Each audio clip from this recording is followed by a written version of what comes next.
We get I guess the charcoal's on the shore too. I don't know if we want to get the fire going. We can do that. We can do that after our first break, I guess. Yeah, sounds good. And take a break in a little bit and get the charcoal going, get the grill on, get this mahi on the grill. Fire. Cut up the peppers, have a nice little feast out here. Big time. A nice morning fish feast, fish and crown, first thing in the morning. No better way to start off the day. Cheers. For real. Cheers. Welcome to the river. Intro number 2. This is my brother Luke. So what's your goal with the podcast? You trying to put some sort of information out there into the world? You trying to get a message out? You trying to get interesting guests? What would you say is your main goal? I think the main goal is just to literally just to have interesting conversations with people. Like, it's just a really fun thing to do. To have people be in the river chilling, cooking some food type stuff, and just have good conversations with friends. But I do think it would be sick to longer term, if I could get some audience and some traction, I think it'd be sick to be able to just be in a position to interview people who are interesting people, whoever they are. In the shorter term, if it picked up some traction, there are some smaller time famous people I'd love to talk to. Richard Linklater is the dude who wrote Waking Life. Oh yeah. Yeah, you know Richard Linklater. He made Waking Life, Dazed and Confused, and A Scanner Darkly, and Boyhood. He's just the most creative movie creator. Everything he does is so cool. So just people like that, I think would be sick to talk to. Isaac Brock, you also know, the lead singer of Modest Mouse, is just a very childlike genius. He's one of the most brilliant lyricists alive. And just all of his interviews, me and you have definitely watched his interviews where it's just insane. So it's people like that, or Eric Jamal, the dude from Coast Contra, or just any of the dudes from Coast Contra would be sick to talk to. So just lower level, some of the people I've thought about trying to reach out to would just be lower level, as in just not super famous. So there's a small chance they would. And yeah, there's we might talk something about the Edgar Cayce story, which is through the way I came across that was this dude Gregory Little, who's a researcher. He's sick. He's Could I get that lemon? Yeah. He wrote a book about Edgar Cayce and has been researching the ancient mound builders and does deep dives in the Atlantic for Atlantis and stuff like that. So just sort of fringe. Oh, he actually does scuba dives. Yeah, him and his wife go scuba diving in the Atlantic, looking for Atlantean ruins. That's what Graham Hancock does. Readings. Yeah, it's sick. Yeah, it's crazy. So yeah, I mean, first and foremost is just trying to have interesting conversations. I have a lot of fun coming up with weird stuff to do with the table and stuff like that, and have interesting conversations with friends. Even if literally no one ever watches it, I think it would still just be a worthwhile thing to do if I have an archive of interesting conversations and fun with friends. But it would be sick if it picked up enough steam that I could also try to talk to other people I'd love to talk to, you know? Yeah. Have you sent out any messages yet to people you're trying to get on? I feel like I should interview, maybe get 10 episodes out. That makes sense. See if I can get to 20 subscribers. Get a little bit of a subscriber base before you try to... Yeah. Unless maybe you just reach out to Gregory Little you mentioned. I haven't even heard of him, but someone in that vein maybe who's an author who doesn't really do podcasts. Right. That you don't even reach out to them as a podcaster, right? You reach out to them just as someone who's interested in their ideas and likes their books or whatever, and just ask if they would be down to have a conversation. Down probably if you wanted to. Yeah, exactly. I was about to say you'd probably want to do someone local if you're trying to get them in the river. Yeah. Rather than just like a Zoom conversation, but yeah, which is really what I want to do, because like being in the river is way. I feel like a Zoom conversation would kind of suck, compared to the river at least. Yeah. And just like Zoom, just like being in front of the person is so much better than having a Zoom conversation. I agree, yeah. It's like, texting sucks. Like, I kind of hate texting because, like, you can't read the person as they're texting. Right. And then even phone calls are, like, sort of the same thing because there's so much in the visual. Like, what do they say, like 80% or something like that of communication is through body language and tone? Yeah. Rather than the actual words being said. I don't know if that's an exact statistic, but there's definitely been a lot of research on that topic. They just suggest that the words themselves are not nearly as important as how you're communicating them with both your body language and intonations make a big difference too. Like, you don't think about that as much, or at least I don't tend to, unless it's like with like sarcasm, obviously. Yeah. Is a very obvious intonation difference. For sure. But it's probably even more refined than that. And those are like the purely physical manifestations, which is like what they're going to talk about, obviously, because it's like scientific and empirical and you can break it down and observe it. But I feel like it's also just like being in someone's energy is like, there's something very like real about that, like the actual energetic fields around you, and like reading, like we're having a physical conversation right now, but it's also like our energy, like you could call it aura or energy or whatever. It's like energy fields that are communicating and like creating. It's like we both have, you could like frame it in these terms and say like we both have an aura, and our auras are like both spilling out around us, and in our conversation it's like we're creating a third entity, which is like the communion of those, that's like creating an actual thing that's like probably, I would think it's probably physical in some dimension. We can't see like the actual energy. Well, there's the whole electromagnetic spectrum of energy, right? And then the band that we can perceive in of visible light is like just this tiny dot on that, basically. Yeah. So yeah, it's definitely true that there are lots of energies beyond what we can see. Otherwise, electricity wouldn't work, for example. Right. Yeah. Because who has seen an electron with the naked eye? No one. Yeah. Very true. Except for the homeless guys that stole your tripod. They can probably see electrons. Yeah. I feel like people have seen electrons with the naked eye. It's like a state you can reach. And the energetic stuff too, like I've even through like meditative practices, I used to do like bellows breath, where you're just like breathing, it's like for like 20 minutes straight. And I literally can't even do that anymore.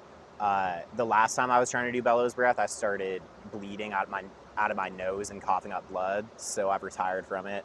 But at the end of those periods, I would be like, I could see my aura, like the energy fields. It's like you enter into your soul for a second, and you're like, you can see the distinction between your soul and your flesh, and like see yourself as like a glowing entity. Interesting. Yeah, it's crazy. So we were getting into some stuff about Rene Girard last night. Yeah. That we thought we might want to save some of that conversation for the podcast. Yeah. And you were just talking about Mimetic Desire. Mm-hmm. And how did you say you came across the concept of Mimetic Desire again? Had you already discussed that in a podcast? I was listening to that Martyr Made podcast about Nietzsche and Dostoevsky, and he just throws in a comment about how like desire is mimetic. And like I know what memes are, so like I assume that just means desire is contagious. And then I was listening to, I was like thinking I should look that up and like look more into it, as I was listening to some audiobooks of stories from Max Lucado, I don't know how you say his name, but Max Avocado, I Max believe. Avocado? I think Max- his first name is actually Maximum. He shortened it to Max. okay, Maximum Avocado. Maximum Avocado. Yeah. Yeah, so I was listening to, first of all, I was listening to The Idiot by Dostoevsky, and then I was like, I want to listen to some children's stories, and I pulled up some Maximum Avocado stories, and I was like, dang, this is so much better than Dostoevsky. And then there was this one about, like, he has this, like, reoccurring story set up where it's, like, a bunch of marionettes and there's, like, a marionette maker whose, like, name is Eli, and he's building all the marionettes, so, like, Eli represents God. The marionettes. Oh yeah, this is Punchinello, right? Yeah, it's Punchinello. Yeah. The marionettes represent the people. In the story I was listening to, it was like, I forget what it's called, but there's like this one dude who gets a really cool box and a really cool ball, and he starts like getting really high on his pride of having this box and this ball, and like looking down on everyone else who doesn't have boxes and balls, and they're all like, at first they're like, what are you doing, like you just have a box and a ball, but then he's like, you're just jealous because you don't have boxes and balls, and they're like, oh, so then they run and grab boxes and balls, and everybody is just collecting as many boxes and balls as they can. And Punchinello like sells his house and everything he owns to have like the most boxes and balls. And then right after he does that, the trend shifts and it becomes something else. So all of his boxes and balls become worthless. Like everyone starts collecting some other object. And like while I was partway through listening to this story, I was door dashing while I was doing it. So I was like scrolling Twitter. There was a tweet about looking at Mimetic Desire. So I just like asked the robot about it on Twitter, and it was like explaining René Girard and Mimetic Desire. I was like, dang, all of these things are talking about Mimetic Desire, and the story I was just listening to is like about Mimetic Desire. But then the other day I watched like half of the documentary about René Girard. Yeah, I haven't seen that documentary you're talking about. You should send it to me. It's good, yeah. I have read some of René Girard's stuff. I was telling you earlier, and it actually is interesting. You were talking about the connection between mimetic and memes, and when René Girard talks about mimetic, I don't know if you've noticed, it's spelled differently than meme. It's M-I instead of M-E. Okay. What's that bird got in its mouth? It just picks something up? It's fishing, I guess. Yeah, it's crazy. It's got a worm. I don't think there are fish in this river, but continue. Yeah, but I actually think it is an interesting distinction, because the term meme, I don't know if you know, was coined by Richard Dawkins. Okay, I didn't know that. Who's like famously atheist, evolutionary biologist guy, and his concept of the meme is that is like an extra layer on top of genetic evolution, where genetic evolution obviously progresses by passing down genes from one generation to another, and then his concept is that mimetic evolution progresses by informational, like discrete packets of information, I guess, being passed from one generation to another, and even between people as well. So you can get mimetic evolution. And does he view memes as ideas, living entities that are trying to spread themselves? No, he does not. Oh, okay. No, that's like an occult thing. It's like, yeah. You could see them as like spirits that are trying to spread themselves, like parasites. Right. Almost. Or like Nietzsche would see them as like lenses that are vying for dominance in a hierarchical fashion. Yeah.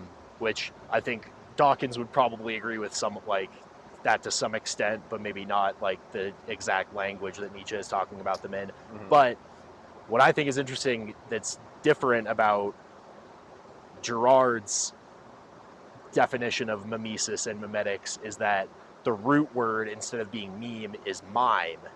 So it's Yeah. not information being evolutionarily transferred, it's imitation that's being transferred. Interesting. So Yeah, instead that's of like crazy. instead of information that's going from one person to another, it's you literally just see someone doing an action and you imitate that.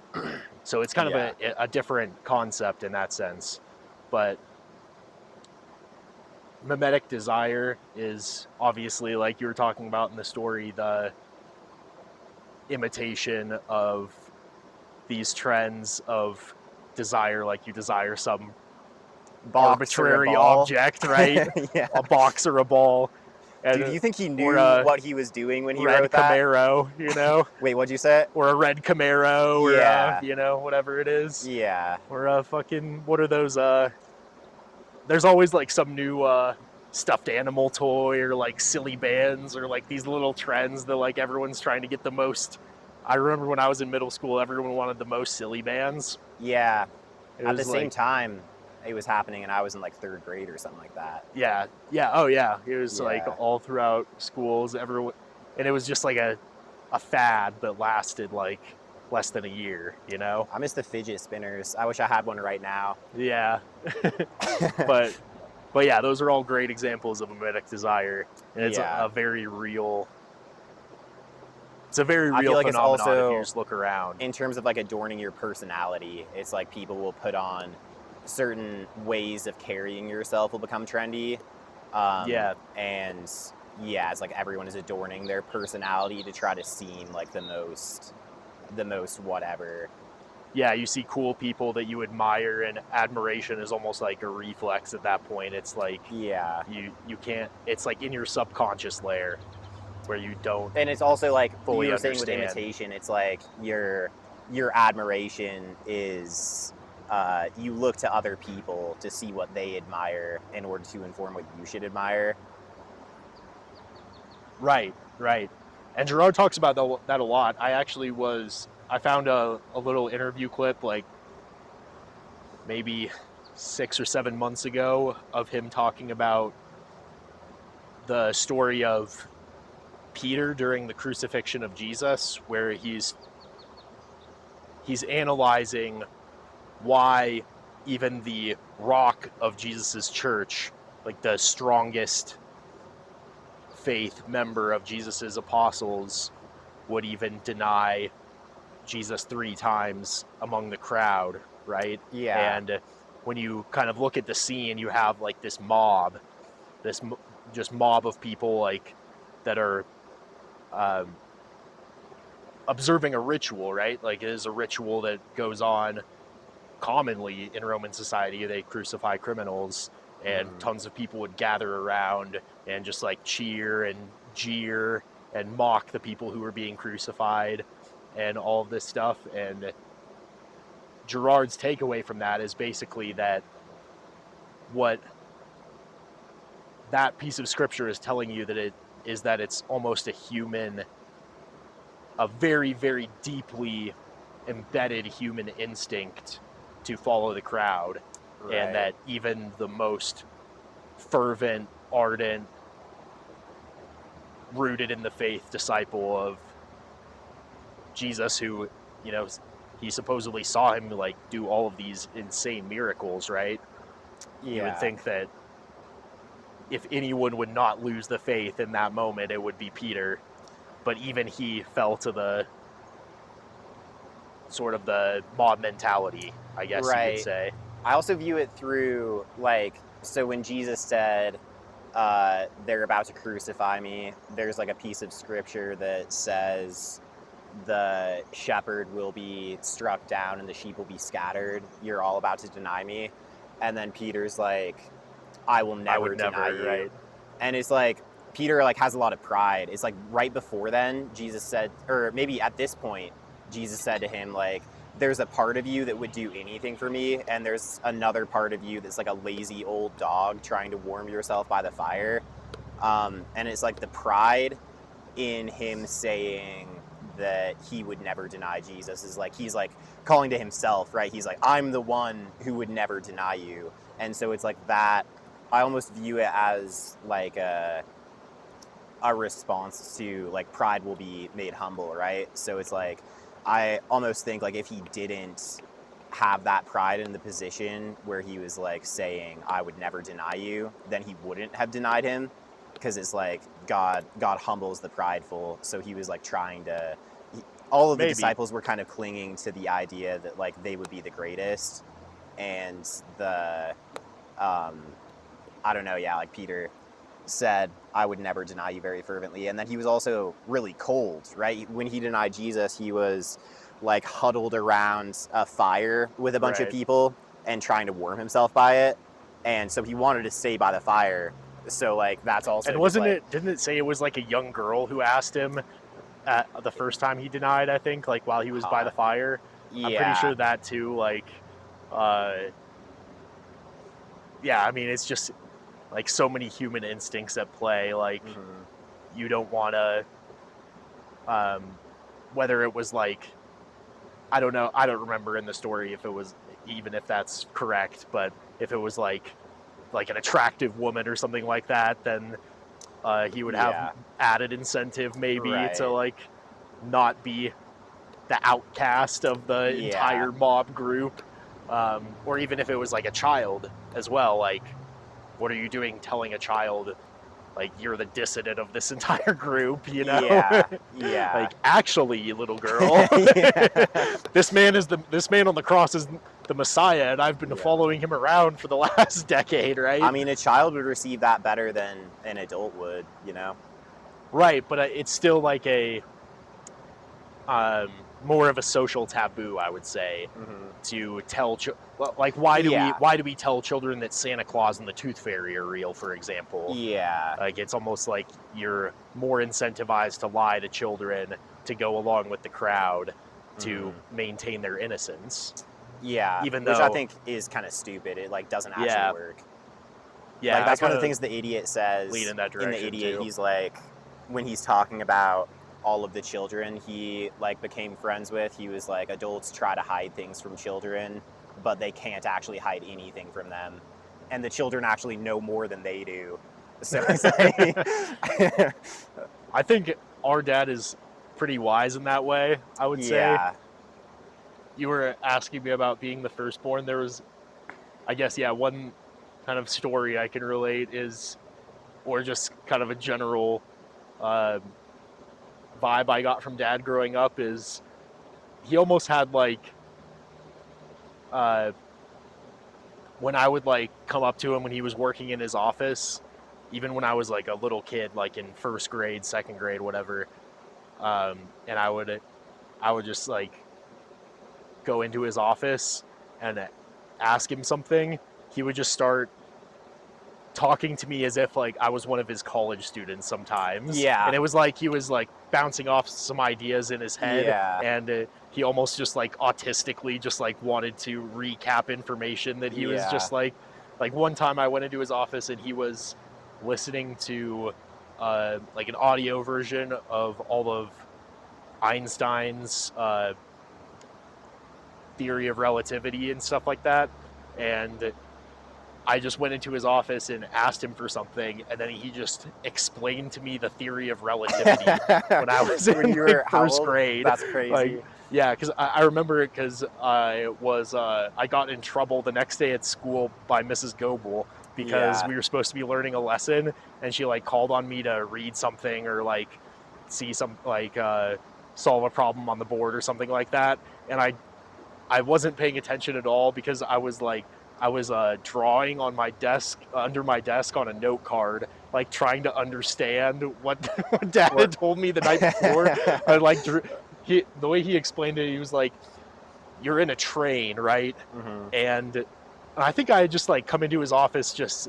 I don't even remember what it was for. I was like, just asked him some like stupid little kid question. And he was like, "Imagine you're in a train." He was like, "Imagine you're in a train, Luke, and you throw a ball, and someone is outside of the train watching you throw this ball, and at the same time they're also throwing the same ball." Explaining like how just like motion relativistic motion, basically. Yeah. And I was like drawing a train on a note card and Okay. like trying like, That's sick. And yeah, so I got in trouble. I got in trouble in school for not paying attention, and Miss Goebel took the note card and she was like, "What are you doing on this?" I had like some half-baked like equations I was trying to write down, like. But yeah, I don't know. Dad would always do that kind of stuff where he would just like Yeah. autistically explain very high-level physics concepts or engineering concepts or Or like things like spiritual that, concepts. or spiritual concepts Yeah. even. Yeah, as if I was not 8 years old. Yeah. You know, And I it's like think it's that obviously you wrap your head around it to some extent, and like we're yeah, like, or at least I tried my best to, and I Yeah. think that accelerated my learning a lot as a kid. for sure. Like you always have to. That's one of the huge like issues of the school system. I think is like they're sort of teaching you the lowest common denominator, and like not like the best way to learn is to teach slightly ahead of where you're at, so you're always like pulling yourself upward. So if you're Right. if you're just always like reiterating things or like speaking to the like ideally I think everyone would just have a tutor that's always like trying to keep Right. them like teach them a few levels above where they're at. But I was also gonna say in reference to the Peter thing, what was I gonna say? I just love that story that like he denies Jesus, and then probably when Jesus like the third time he denies Jesus, he like locks eyes with Jesus. He like remembers what he said. The rooster crows. Right. And Yeah. he like locks eyes with Jesus, and then Jesus is crucified. So like you have to assume that Peter probably like took it the hardest when Jesus was like you can't even imagine his mental state in the days that Jesus was dead. And then there's the time when Jesus appears to them on the shore. They had been out all night fishing and not catching anything. And then they just hear someone on the shore yell like, throw your net over to the other side. And then they do, and immediately it fills with fish, and like immediately Peter realizes it's Jesus and jumps out of the boat and swims to shore, where Jesus is like just waiting on the shore, like preparing a campfire. And they cook some fish for breakfast. It made me think of that because we're about to cook some fish for breakfast. Yeah. But yeah, that story. And then he's like, "Do you love me?" And Peter gets all like, he's like, "Yeah, of course, you know I love you. Like, you know everything. You know I love you." And he asked him 3 times, like the 3 times that he denied him. And Peter gets like really emotional the 3rd time he asks him. And he's like, "You know I love you." And he's like, "Then feed my sheep." Is like, that's like kind of summarizes his whole mission of like, if you love me, love my people. But it's also just like the restoration of Jesus and Peter's friendship is like Peter was. Yeah, I don't know. Just that moment is so beautiful where, yeah, Jesus like cooks him breakfast after he denied him 3 times. Right. And is like, yeah. It is. I was just thinking about this too. I've never actually thought about this, but I assume like after Peter's denial, Jesus in like some of his last words on the cross tells John to look after and care for his mother. Yeah, he says, "This is your mother." So that must have stung for Peter a little bit too, you know. And like John was like, it's like you would expect. It's John refers to himself as the one who Jesus loves, right? Yeah, all the time. So it's like Peter and John and James were like the inner circle, but it's like I don't think he did that because of Peter's denial. It was just like John was right, but it's. I'm just saying, it still must have like hurt for Peter to see.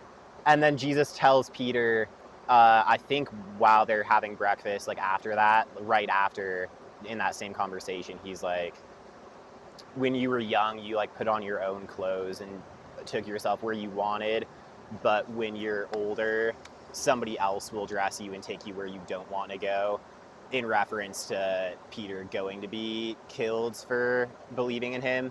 And then his immediate response is like, "What about him? What about John?" Yeah. And then Jesus is like, what is it to you if I keep him around until I return? So like the kind of the essence of that is like, stop comparing yourself to him. But, right. Yeah. And that goes back to mimetic desire, right? Right. Yeah. Comparing yourself to others and falling into the mentality of the crowd. Yeah. And like wanting the greatest spot in heaven not for the sake of being in that position, but for the sake of like rising above the people around you. Yeah. It's crazy. It is interesting too. He after that, after they eat the fish, he goes off with John, and John says that he told him all kinds of things that he's not going to tell anyone. Wait, really? At Does the it say end that of the in book of John? Yeah, at the end of the Interesting. book of John, he's like, Jesus related to me all sorts of things, which I have not recorded in this book, but were absolutely incredible. That is so funny.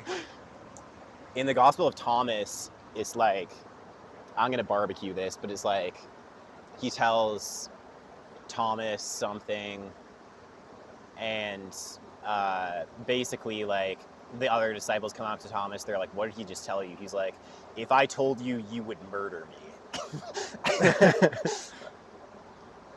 Crazy.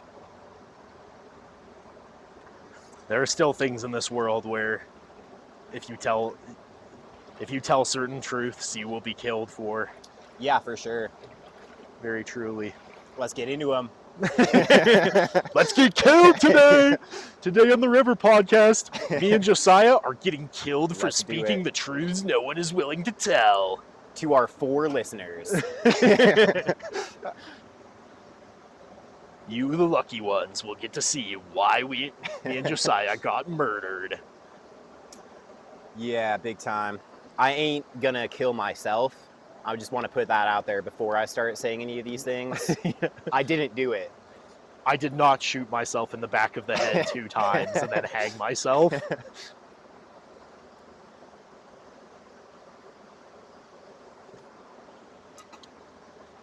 Oh, man.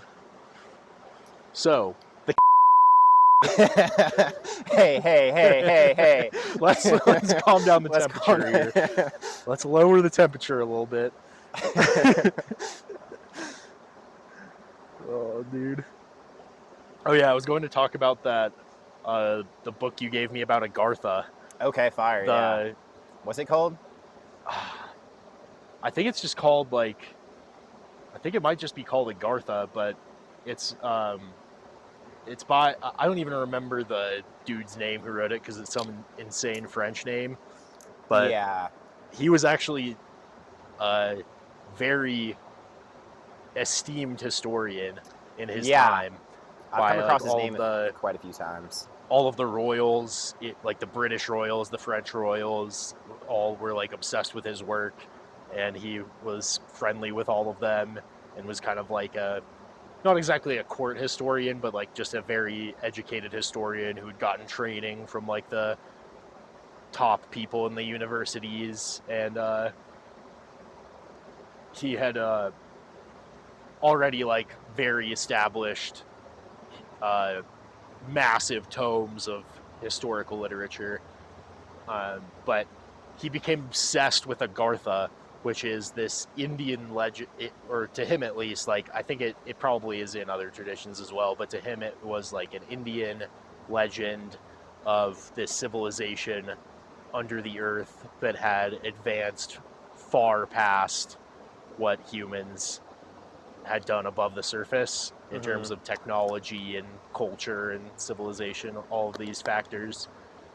And so he went to all of these different Indian mystics and got interviews with them talking about like where the entrances to Agartha are and what technology they have and all of this different stuff. And a lot of what he was relaying in the book is it's not exactly clear whether it's like a mystical vision that he had of going into Agartha or if he actually is saying that he went into Agartha. It's kind of vague the way he puts it. Does he not know? That's also vague. That's like what Paul said. He was like, I've been to the 7th heaven. I don't know if it was in my body or in my spirit. Like, only God knows. Right, yeah, you kind of get that vibe. Okay. That it was like, and I guess that's the sort of vibe you would get if you went to such a mystical place, right? Yeah. You wouldn't really understand whether like it was even your physical body there or if you were just having a vision, right? Yeah. It would seem so surreal. For sure. But what I thought was probably the most interesting thing that's relevant to today, I guess, is that there's a Agarthan prophecy that he speaks very highly of. That's like the main Agarthan prophecy. Agartha, we should probably say what Agartha is. I've sort of described it. It's an underground civilization. Yeah. In Indian folklore, that Okay, yeah. there are entrances, like supposedly in the Himalayas and like other places as well. But yeah, it's this civilization that has higher technology and higher culture that has existed, sort of like a breakaway civilization that has existed and thrived underneath the ground. Yeah. And so the Agarthan prophecy, though, is that Agartha will emerge from the ground. I forget like the exact time frame that it's stated, but when you do the math, it's 2027. So 2 Dang. years from now, Agartha will rise out of the ground That's and wild. will share some of their advancement in technology with us, supposedly. Doesn't it say, right now I'm thinking like, so there's like, obviously Agartha paints itself as like glorious, and there's like the city of Shambhala where the sun supposedly shines, which is supposed to be like the capital, and people talk about their advanced technology and stuff like that. In terms of the biblical story, there's also like, Jesus talks about when he's about to die, in some translations he says, I'm about to descend into the heart of the earth. And there's like, some people say that like hell is like located in the center of the earth, and like there's a lot of stuff I could get into, but he's like, isn't there some Revelation prophecy about how ancient evil creatures will come out of the earth? Yeah, and when in the millennial reign, when Jesus takes back over the earth from the devil, he chains the devil up in like some fiery pit underneath the earth for, It's like the lake of fire. for like 1,000 years or Yeah. whatever it is. Yeah, I think it's 1,000 years, and then after the 1,000 years, when the devil like breaks free of the chains, that's when there's the whole apocalyptic war between God and the devil, Yeah. where God ultimately triumphs. But yeah, there is a lot in Revelation about beasts emerging from under the earth, and that's what H.P. Lovecraft, that's what all of his stuff is about, pretty much, is like these ancient creatures called the Old Ones that live under either like in the depths of the ocean or underneath the earth. I think it's like the changed Nephilim. Biblically, yeah, that would be what it is, but in Lovecraft, it's like Cthulhu, Right. and other various Yeah. monsters. And I mean, Lovecraft is like a Luciferian, right? I don't know that much about Lovecraft, but he definitely is like, I think he is sort of in the vein of like Freudian analysis, I want to say, Mm-hmm. where like people have looked at his work as descriptions and uncovering of like the horrors of the subconscious, and that's and his monsters are sort of metaphors for the subconscious mind in certain ways. Does he in think a it's Freudian all sense. it's all inner, like it's aspects of the psyche rather than spirits that reside outside of you? I don't know. Okay. I really don't know. I'm not very well read in Lovecraft. Yeah, that's good. Yeah, the people who are like obsessed with Lovecraft are usually like, I don't know, it's kind of like the goth community, I guess. Okay. It's sort of like people who dress in all black and have like a Cthulhu poster in their room or something like that, Yeah. right next to their Avenged Sevenfold poster or whatever. Yeah. So yeah, I'm not a big connoisseur. Yeah, fair enough. Do you want to, I gotta pee. You want to take a quick break? Yeah, we can take a break and then come back and cook up some fish. Let's do it. And we're back. Back at it. Let's get this grill fired up. Big time.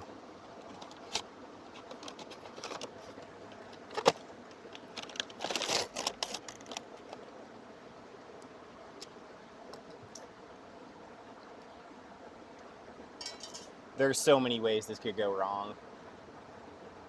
Yes, all of them fantastic for content. True.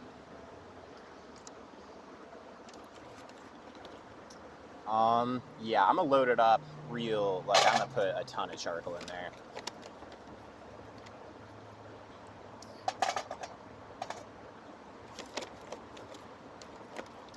We could use some whiskey in place of lighter fluid, because that'll taste amazing rather than lighter fluid, which tastes terrible. We could also use some lighter fluid if we need it, get it going, and then let it burn for a few minutes, hopefully burn off the lighter fluid, and then cook. I don't really know. I think we test the integrity of the charcoals and see if we can just light it straight up first. Yeah, I have these torches so we can both go at it from one side and try to just torch them really good and get them going. But as we know, even the easy light ones don't light too easy. Yes, Powderhorn taught us so many lessons about charcoal lighting. Yeah. Do you miss the house at Powderhorn? For sure, yeah. Same. So awesome. Yeah, that was the best house I've lived in since moving out. Yeah. By far. For real, the backyard was so awesome. Dude, and our rent was so cheap too. Seriously. Like unreal. I miss the days when you get rent for less than $1,000. Going to war with the landlords over lawn care. Yeah, encrypting our sprinkler system.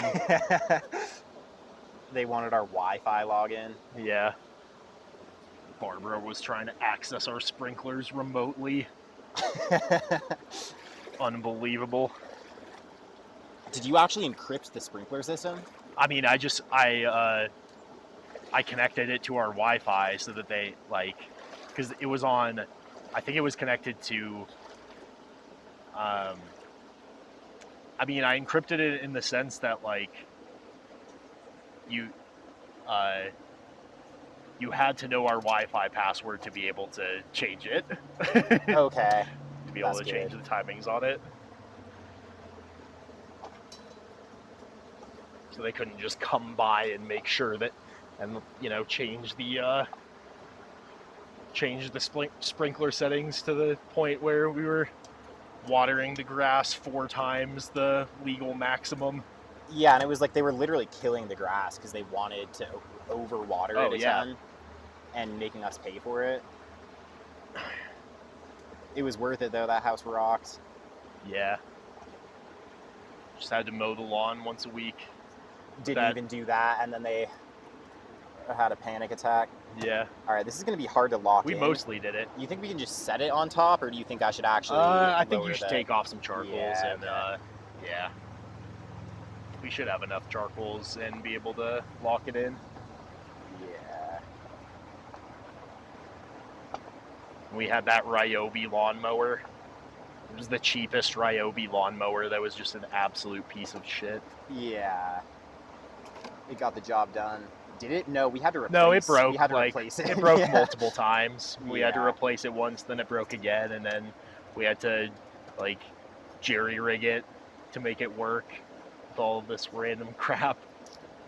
And then the wire, it, like, severed the wire on the inside of the mower. Yeah, that thing was absolute garbage. Yeah. Glorious. My boss at work is a big time Ryobi lover. And I told him the story of our Ryobi lawnmower, and he was like, "You bought the cheapest Ryobi, didn't you?" And I was like, "Yeah, I did." It's crazy how much people get rich and, like, all they do is romanticize the days when they were poor.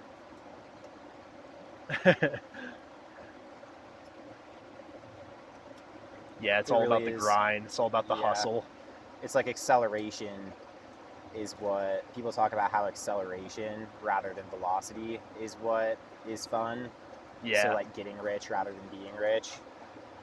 But it's not even that. It's just like when you're living in the moment, you know, when you're the times when you're not trying to be somewhere else.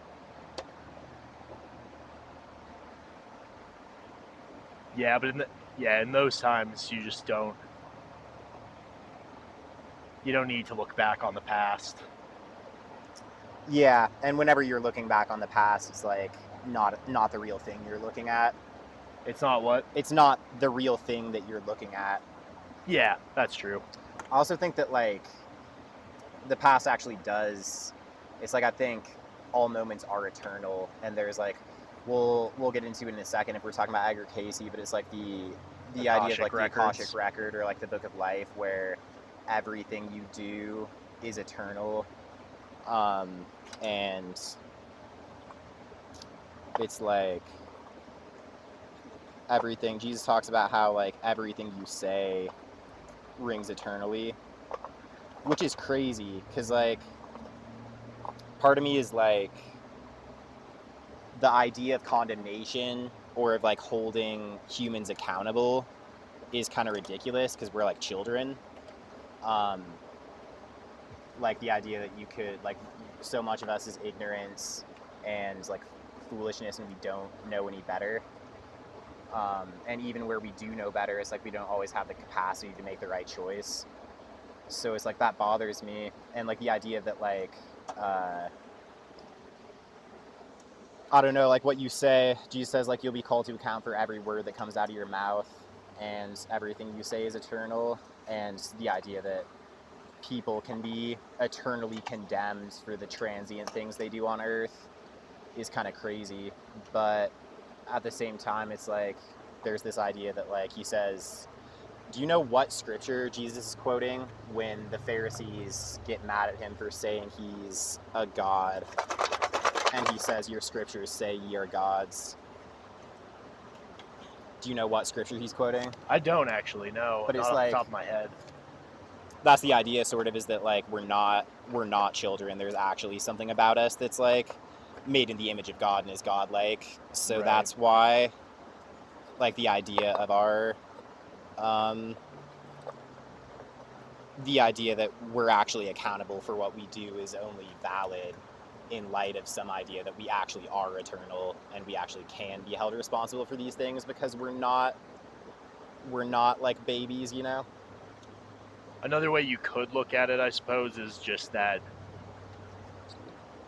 you say we're like children so we can't be held accountable, but as a good parent, you would want to teach your children accountability. For sure. By holding them responsible for their actions. But that would be not eternal damnation. Exactly, yeah. That contradicts the idea of eternal damnation, unless it's you could, in that vein, you would more think of eternal damnation as an active choice, right, to decide to be separated from the Creator. Yeah, it's like me and Gabe talked about the Gospel of Nicodemus and how in that story Jesus like blows open the gates of hell, and it's like the idea that hell's gates are open. And even in like Paul talks about how Jesus went and spoke to earlier generation. Dude, this is like not gonna clip in. I don't know why. Try flipping it the other way, maybe. I just did. You want me to try? Yeah. It's like the idea that hell's gates are open. Jesus goes down to hell and preaches to the condemned and gives them an opportunity to turn to him. And it's only like out of pride and being like the ultimate refusal to reject him, and like the lies you tell yourself about him being unjust, and holding on to like your own superiority to God that would keep you from accepting that.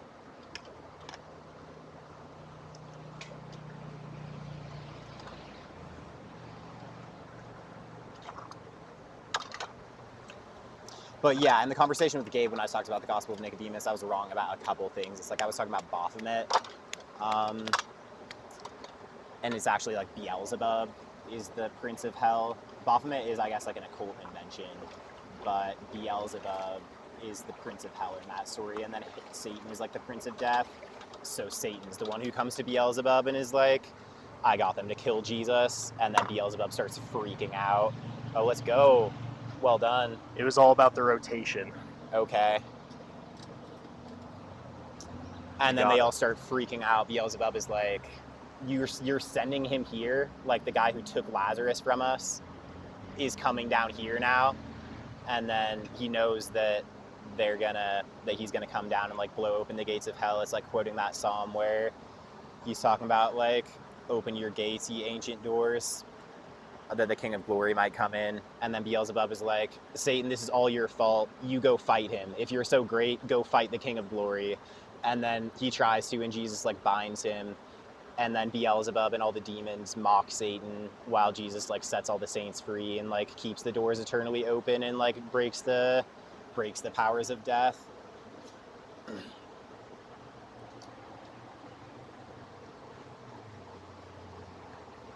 But yeah, that's a Gnostic text. You're gonna have to click it a handful of times. It did seem like they're instant lighting though, at least this part. I guess we should have started in the center if you can start with these ones.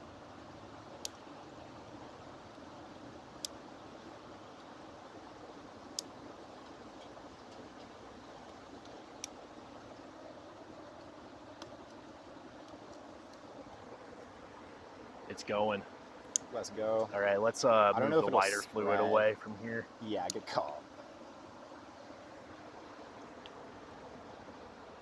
Oh yeah. Do you think they'll all catch? I would think so, as long I'd as probably it doesn't move the get whiskey away extinguished. from it too. I guess it's in a glass bottle, but That's pretty good.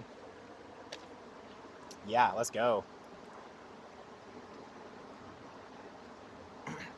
I wonder where, if at all, the Agartha prophecy would fit into all of this.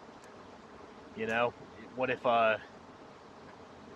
like, what are deep underground military bases? Are they Yeah. Agartha, or are they connected to Agartha, or are they connected to Hades? You know Yeah, what I'm or saying? is Agartha Hades like presenting itself as glorious? Could be.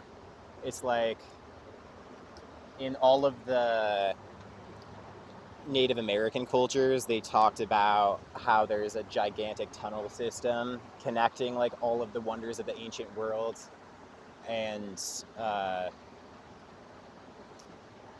people think that now it's just deep underground military bases, like the military is using them, and is like, some people talk about having, it's like a thing that's in certain cities where the ground will start vibrating really, really late at night. So they think they're doing like drilling deep in the earth, Yeah. trying to. Yeah, and there's definitely there definitely seem to be contingency plans for the world elites where they're expecting like a pole shift and are preparing. Are you talking about a physical pole shift? Yeah. Like the actual axis of the Earth shifting? Yeah, or like or the magnetic sphere of the Earth? Like a magnetic pole shift. Okay. That'll create. It ties to the Edgar Cayce stuff because that's what supposedly happened like 50,000 years ago. Right. So they're expecting that to happen soon and are building all of these like deep underground bases to use with taxpayer money. And it's like You want to slap that salmon on? Yeah, I let's think do it's it. probably good to go. Or mahi, my bad. That ain't no salmon.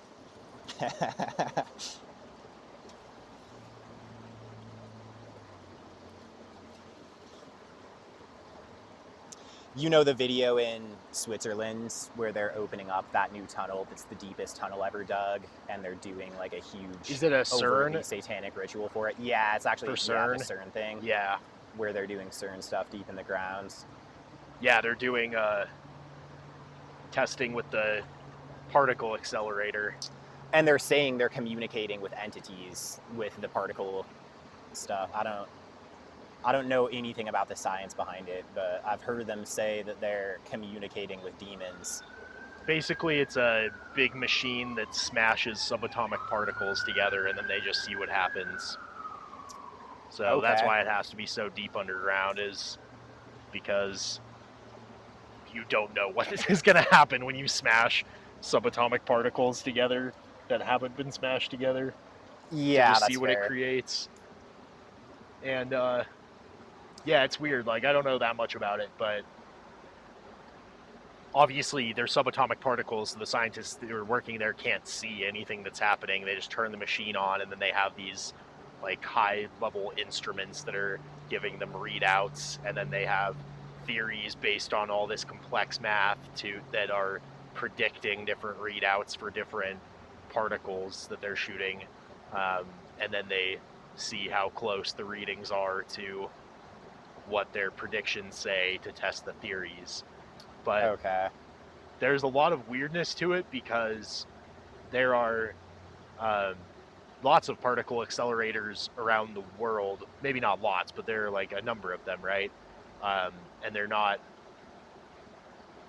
I don't think any of them are like CERN, where it's like a gigantic particle accelerator. But they have places where they test the speed of photons, for example, or other particles that would that are sort of like supposed to confirm our understanding of the theory of gravity and relativity and all of these things. And the weird thing is that they get different readouts for things that are supposed to be constants, like the speed of light and things like that.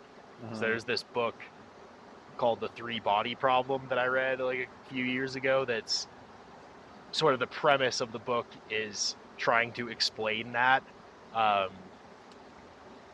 And it's a fiction book, so like the way the author explains it sort of is that there's an alien species far away that's trying to sabotage our technological progress because they have an invasion. They're already sending out an invading force to take over our planet, but it takes them so long to get there that they think that we, at the pace that we're at, would be technologically advanced enough to put up a fight against them by the time they get there.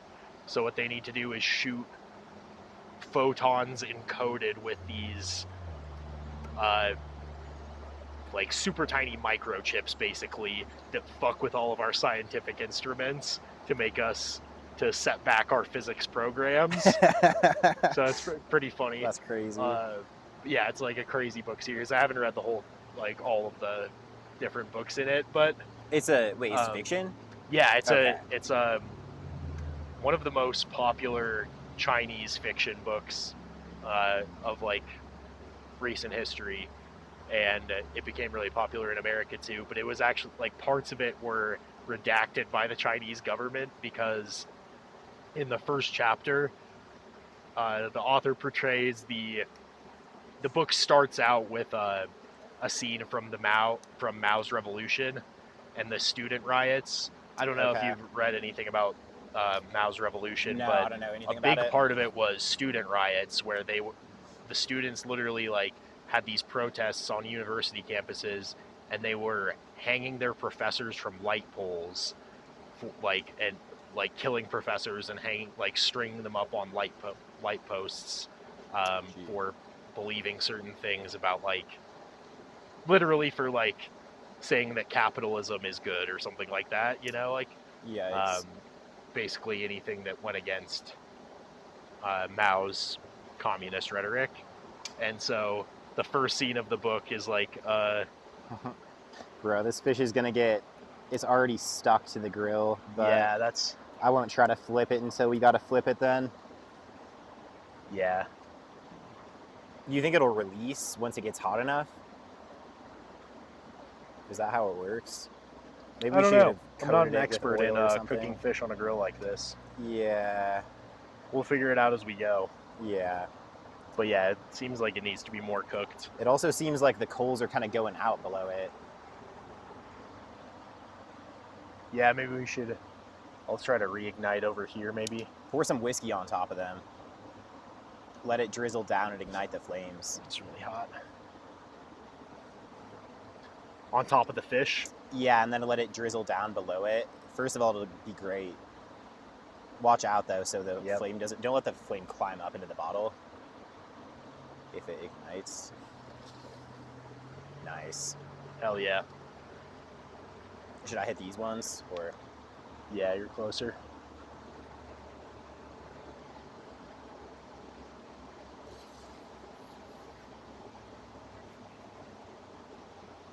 Didn't flame up as much for that one. Yeah, I think it's mostly on top of the fish. But yeah, that should help a little bit at least. Nice. Oh yeah. Let me get a little bit more on this one. Fire. I think, yeah. Oh, okay. I'm still seeing a little bit of flames over on this side, but okay, yeah. Honestly, it's going. I'll do it as needed. Yeah. Um, It's actually going to be so good on the fish. yeah, I have a good feeling about this fish. For real.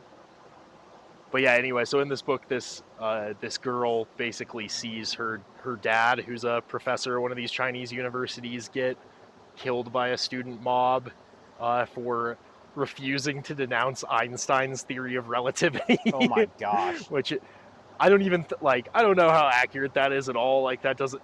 I guess maybe you could say that's it's like Western chauvinism or something like that, but that is insanely ridiculous, obviously. Yeah. But the Chinese government banned that chapter from being published in China. They redacted it, but you can read it in the U.S. version. That's crazy. Should we get into the Edgar Cayce stuff? Yeah. Fire. So yeah, Edgar Cayce is this they call him the sleeping prophet. He's considered the father of holistic medicine because of all of his health readings. So he was born into a devoutly Christian family and had a bunch of weird stuff happen to him as a kid. His grandpa died in front of him when he was kicked off of a horse and trampled by the horse. And he would communicate with spirits regularly, including the spirit of his dead grandpa. Yeah, can I get some more of that too? And so he was a very religious kid and was very weird. He with communicating with spirits and with he had an ability supposedly to fall asleep on top of a book and remember its contents when he woke up. The dude Gregory Little, who's probably the world's leading Edgar Cayce researcher, thinks that he was just had an eidetic memory and would skim through the books and then fall asleep on them and pretend he was, or either pretend or genuinely thought for some reason that it was the sleeping that did it. But he was in the woods and he met a angel supposedly that told him that God was going to do cool things through him. And then he was working, he got older and he was working as a photographer's assistant. And he had this throat condition of some kind where he couldn't speak higher than a whisper. So this stage hypnotist came into town and he was does someone have an ailment that I can look at? And so everyone was look at Edgar Cayce. He was in this small town. I forget, you don't remember his hometown, do you? No. It was a small hometown where everybody knew each other. And Edgar Cayce was already a local celebrity kind of for just being weird and having the sleeping and reciting ability. And there were weird places in his childhood where that was investigated sort of. He was some important person was in town and trying to test Edgar Cayce's memory, and he read this political speech to him 2 times, and then the next day Edgar Cayce recited the entire thing word for word without a single mistake in front of a big group of people. So he was a local celebrity for his weird abilities already. And then the stage hypnotist calls him up, puts him under hypnosis, and asks him what's wrong with him. And he said, suggest an increase in blood flow to the throat area. And so then the stage hypnotist said that, just increase blood flow to the throat. And then he took him out of the hypnosis and he could speak again. So then the stage hypnotist was whoa. The stage hypnotist was surprised. I don't know if he was a fraud or not, but he was surprised that that had happened. So he was I have this issue, this stomach issue, that I've been dealing with for a long time that nobody can help with, which is funny to me because like he was trying to heal people, and then once he finds Edgar Cayce as a healer, he's like, whoa, try to heal me. Yeah. And then, so like he put Edgar Cayce under hypnosis again and asked him to diagnose his thing, and he did, and like suggested some like holistic remedy, and then that cured that dude's thing. So then they started putting Edgar Cayce under hypnosis and bringing people's ailments to him, and he was like, he would prescribe the issue and the solution and then wake up and not remember anything that happened when he was in the hypnotic state. And they tested it a ton. They would like run needles through his hands and stuff like that while he was asleep. Like they brought in all of these doctors, these like skeptics who were trying to prove that he was faking it, and they would like run needles through his fingers and stuff like that while he was under hypnosis. And then he would get super pissed when he woke up and eventually stopped letting them try to do that. But so he like prescribed, he has like 14,000 readings, and they're all recorded by his stenographer. Bro, what is that? Is that a shampoo bottle? Yeah, some sort of Wild. hygiene product. Maybe some cologne. There you go. There's all kinds of things floating down this river. Yeah, for real. All of his health readings were recorded by his stenographer. And so you can access all of them, like 14,000 different health readings. And they have like insane levels of accuracy. It's like, it's not 100% accuracy. I think I don't know. They've like, somebody has determined his accuracy rating at like high 90s percentage. But then he started talking about people's past lives in like some reading. He first brought up some Atlantean. He said somebody was like a reincarnation of an Atlantean. And then did he write any books about Atlantis? Or did he write books in general? There's this book called There Is a River. I don't think he did. There's this book called There Is a River about him that part of me feels like he wrote. I don't think he did write it. But I don't know if these are... I think they probably need another minute or something. You think the charcoal's still going? The flames are not. Yeah, they kind of just went out, it seems like. Torch it again. Yeah, let's do it.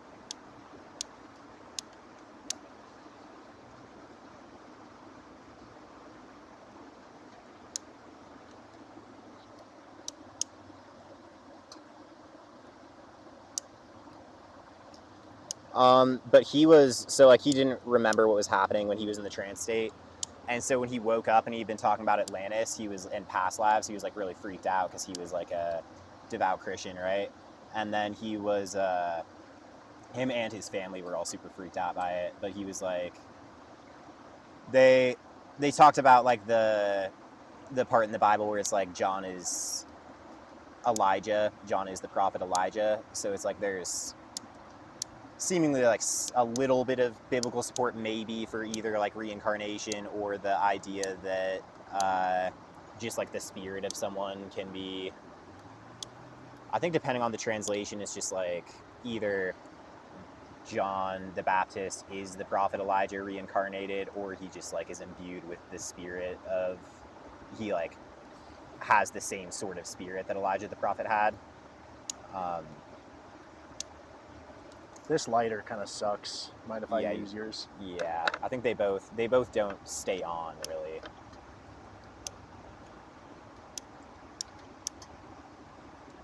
Yeah, this whiskey's not really lighting under here.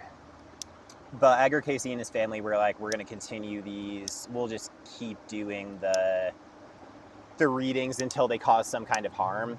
And that never happened. So he continued doing these readings all of his life. And it's like, he talks about Atlantis and past lives in like a relatively small percentage of them, but it's still like there are 14,000 readings, so it's a lot of them, where he would talk about people's, do these like past life regressions on people and talk about their lives in Atlantis.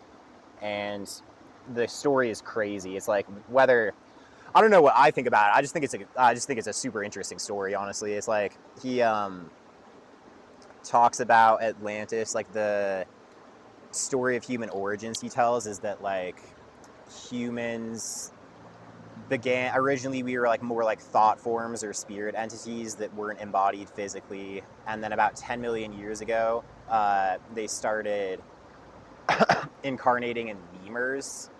So that was like the Lemuria. Lemuria, right? yeah. Okay. That was pre-Atlantis? Lemuria was like a civilization that was before Atlantis and existing at the same time as Atlantis. But then so like they started incarnating in lemurs. They didn't like it. They said this is bad, and then Understandable. yeah, Although lemurs are pretty sick. they're pretty cool. In terms of the evolutionary paradigm, would lemurs have existed back then? I mean, I don't know, but Who knows? You'd have to look at the fossil record, I guess. yeah. But yeah, probably, because it would have been like what, 10 to 15,000 years ago, 20,000 years ago, maybe. Years ago. That is what? According to Cayce, this happened 10 million years ago. Oh wow! Where the first thought forms were incarnating in lemurs, Gotcha, and then okay. They started creating, like trying to create a physical form that they'd be happy to incarnate in. So that's when they started creating the first Homo species that eventually culminated in like Homo sapiens. You want to flip him? This one can get flipped for sure, yeah.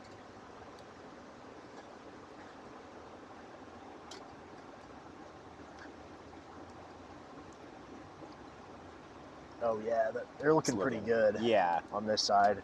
The problem is gonna be getting them to cook on the other side without having the flames going, but yeah, I think the coals are at least still hot. Yeah, we can also put in more coals.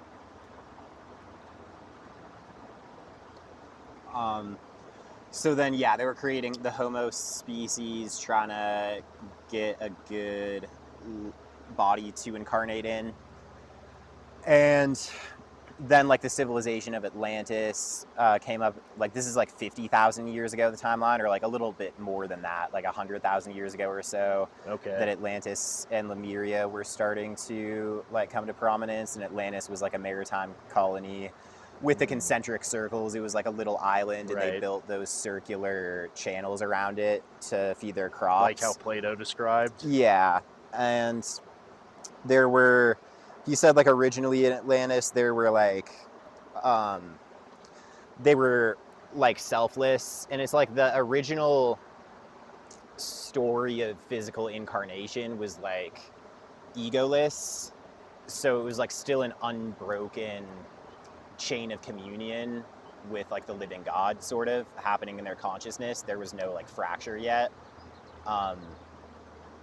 So that meant they had like a lot of powerful abilities like telekinesis, and they would do these they had this really powerful stone that they would like gather around, like the elders would gather around, and they would do like a group meditation thing where they would like leave their bodies and like communicate with God. And then like there arose this leader in Atlantis who was like started advocating for like pleasure seeking, and like just like it was sort of like the birth of pride kind of in the story, like the birth of pride and hedonism. And so then the colonies, like the Atlanteans, split into two factions. One was called like the Sons of Belial, who were the evil people, and they were like pleasure seeking, like hedonistic and power seeking. And there were the Children of the Law of One, who were like God fearing and like trying to continue this this tradition of like communion with God. And at like 50,000 years ago, they had this problem where there were super aggressive animals everywhere. Like there were predatory birds who would just like pterodactyl type birds who would like swoop down from the skies and eat their children, and like herds of gigantic sloths and stuff like that, like saber-toothed tigers that would like swarm them and like swarm their villages and such. And Is this like during the Ice Age? Yeah, like 50,000 years ago, I think. Okay. Or it might have induced the Ice Age, what they did. So, like, what they did is they convened, like, a world council in Egypt, and they got there in sort of, like, hot air balloon type flying vehicles. Had this huge world council where they talked about a bunch of different stuff. Like, Cayce said that they created what later would become like some book of the dead that would later become the source document for the Egyptian and Tibetan books of the dead, and also talked about how to address this animal problem.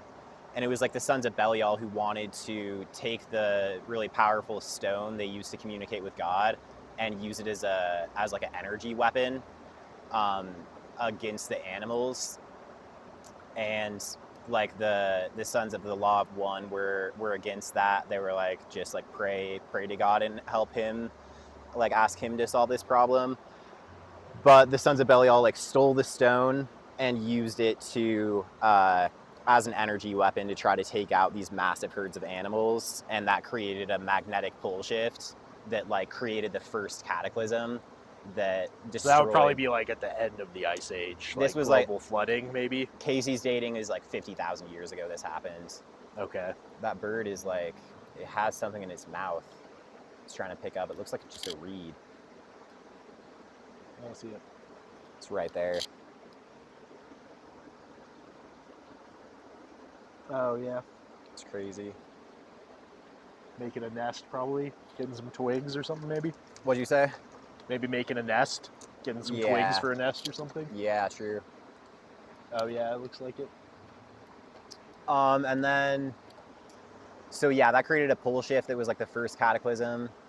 It destroyed a bunch of stuff, but not everything. And then Atlantis like rebuilt.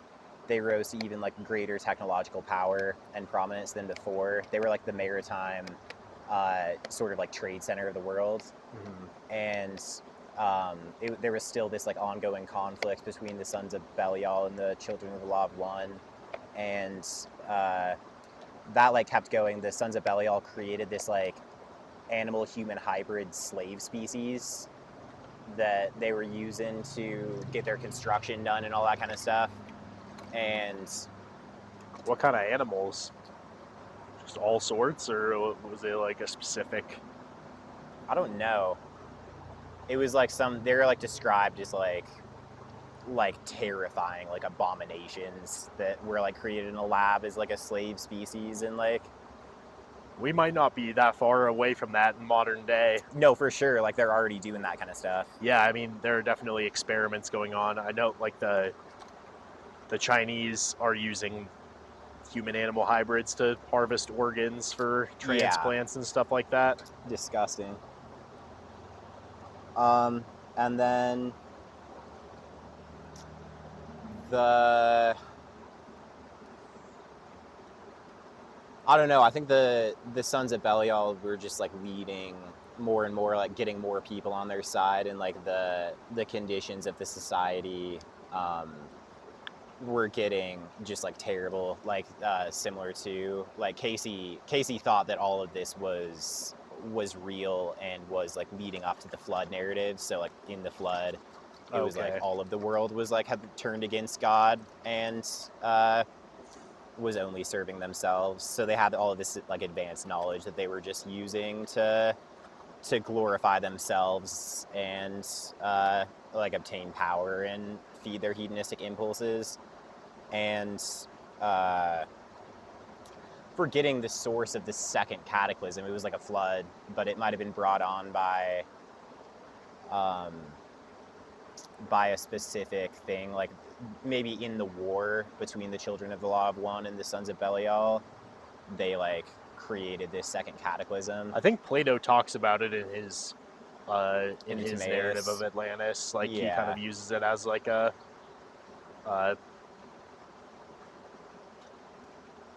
I don't know. I don't remember exactly, but he basically he says that the Atlanteans did cause like the great flooding of the earth. Yeah, I think just in their warfare with each other, And then it's really interesting because, like, though Edgar Cayce was, like, supposedly had this eidetic memory and, like, the ability to lay down on a book and absorb its contents, I think, according to Little, like, the chances that he would have had access to the Timaeus are extremely low, which, like, might not track because he was in America. This is, like, in the 1800s when he was alive. Yeah, I would think that they would have access to Plato. But he was, like, in a tiny city with, like, probably very limited access to books. But who knows? Maybe. Yeah. But, like, his dates all align with Plato's Timaeus. And then he had a ton of other predictions in his readings that came true. Like, he had some predictions that didn't come true, and then most of them did. Like, he predicted the death of JFK and another president down to the day. He predicted his own death down to the day. I've never heard of this JFK prediction. Like, he literally said JFK, like, John F. Kennedy will get killed on this day. That's what I had in my notes that I was skimming this morning. It was, like, 2 Okay. U.S. presidents. And my notes are, That's like, crazy from if so. Gregory Little's book, Edgar Cayce's Atlantis. It's possible I'm getting the wrong president, though. Maybe it was, like, Lincoln. It was 2 presidents, though, and his own death. But he had a sick wife who, like, they moved to California because the readings told him to for his sick wife. But, like, he was doing all these health readings. He couldn't cure his wife. And he died of some... It was like the health readings were taking a ton of energy out of him. And people would... It wasn't just people coming to him. Like, everyone started sending him letters, and all he needed was a person's name and location, and then he would, like, go into, like, the astral realm, as he said, and, like, could I get a little more of that? He would, like, go into the astral realm and locate their soul and, like, look at it and diagnose it. I think And we then- should probably get some new coals on this fish. It seems like... Does it seem like it's cooking on your side? It's, like, barely cooking over here. I don't think it's Yeah. hot enough. I think we need to get some more fire on it. Yeah. How are we going to take off the grill without burning ourselves? Yeah, that is a question. I don't know, bro. What if we put the pan on it and break up the fish into little pieces and dump the butter in there and toss these just on the stovetop and let it just cook slowly over the Yeah, hot it's better than coals? nothing. Yeah. But it might take literally forever to like. I don't know. I feel like it's going to heat up because it's definitely really hot on there.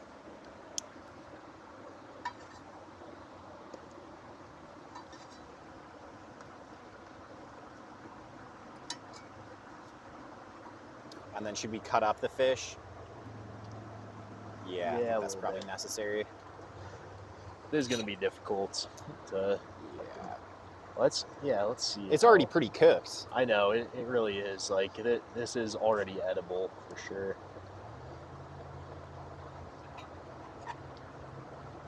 Let me try a bite of this fish.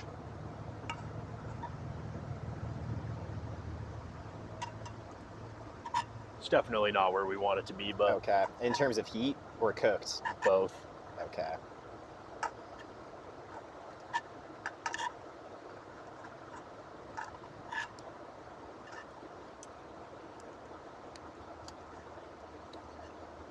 So yeah, I feel like I had already It's getting there, said the stuff about Cayce. It's like that story, and then he predicted a handful of other stuff. He said Atlantis would start rising out of the ocean the year that the Bimini Road was discovered. So that's all interesting. I don't Wasn't know. the Bimini Road discovered though? Yeah, it was like the late 90s. So where's Atlantis? Like in the Atlantic by the Bimini Road, that's where Cayce said it was, and that's where like It Gregory would Little start does rising this. out of the ocean, meaning that like the water level is going down. Like, is that what he was referring to? You think? Yeah, where the ground shifting below it and it coming out. But Has it's that like- happened? I mean, the Bimini Road was discovered. He said that there would be some big discovery in the year that the Bimini Road was discovered, like Atlantis coming out of the ocean. And Gregory Little talks about these interesting stories of people reporting seeing wild objects flying over that area. Interesting. And has done these dives where I don't think much has come out of his dives, but it's like very interesting how they're like they're underwater civilizations that are very clearly civilizations that would be dated way before like the earliest human civilizations. Yeah, which is what? I'm forgetting the name of that stone thing. In Turkey, Göbekli Tepe, is that what you're thinking of? Yeah. Yeah. Which is like, I think carbon dated around 10,000 years old. I thought it was 10,000. I don't know if that's exact, but and then somewhere around there. They found pottery in strata of the Earth that are based on geological dating would put it at like 2 million years old. I don't put much weight in the geological theories or like carbon dating or even like what's it called? The plate tectonics has been around since the 1960s. It's like when our parents were in school, plate tectonics was like a brand new theory. Well, sediment layer dating, for example, you can, obviously it's not perfect, but if you're a geologist who studies some of the yellow pepper in there too? What? Should we get some of the yellow pepper in there too? Honestly, I think like we already got enough pepper. Yeah, it's pretty good as is. And then we can add some spices. Unfortunately, we can just you can save the yellow pepper for later. Word. It's a good aesthetic addition to the table, though. Big time.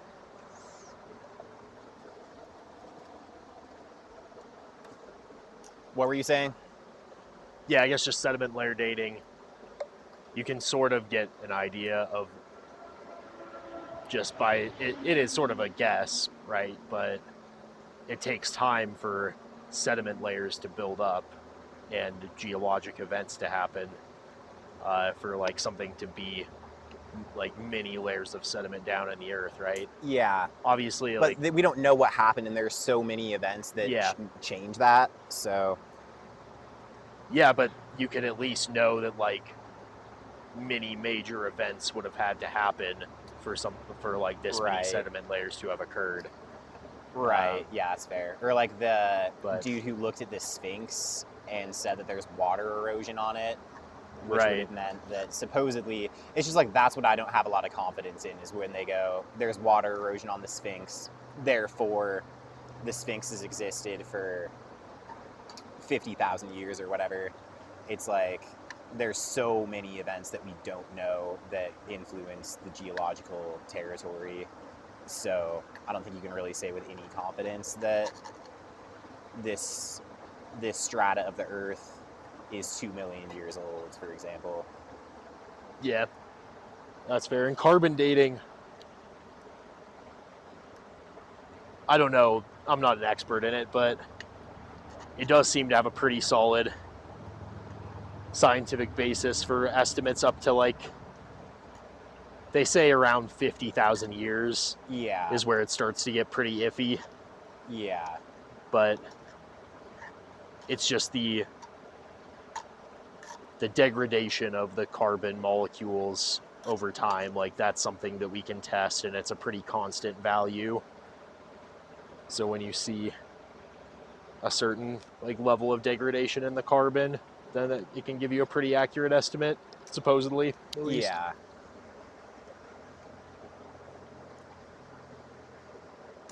Yeah, it's crazy. But who knows? All of our scientific understanding could be completely wrong. Yeah.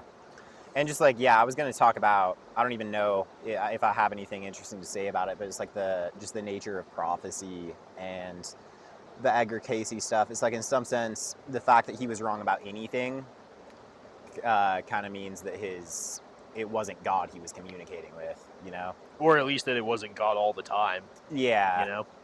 And it's like crazy. The entire story is sort of unprecedented in terms of like psychic readings and all of that stuff, with him going into a hypnotic state where he wouldn't remember anything or feel anything that was happening around him, and then just like tell these stories. And he talks about accessing something like the Akashic record, which is like, is Nikola Tesla the person who came up with the term Akashic record?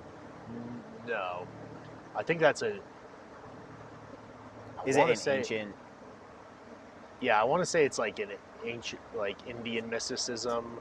Okay. Probably. And it's like the Bible has the Book of Life, which is, I think, sort of a similar concept, where it's like the idea that there's like a physical, everything that happens is eternal in some dimension, sort of, where it operates as a space. And Have you read Rupert Sheldrake at all? Yeah. Or do you know who that is? Yeah, he Yeah. has the idea of the morphogenetic field, where all matter accrues memory. Yeah. So, like a house, for example, would contain all of the memories of the events that occurred within it. Or like water. In a certain way. Like this water is the same water that's been around since the foundation of the earth. So it's like passed through dinosaurs and like. Well, I don't know if you could necessarily say it's the same water, because it goes through all of these different cycles, right? But I guess, like in the form of the water. I mean, it the form of water transforms, is the but same, it still is the same, you know? Like it can become steam, it can become ice, but it's still the same. It hasn't been replaced with other water. It kind of has, like the molecules, like throughout the cycle get. Like they say that the cells and molecules in your body are replaced at a certain rate. Right, because so, they become, decay and give birth. Right, so just in terms of like the molecular composition of everything, it does change. Yeah. Over time.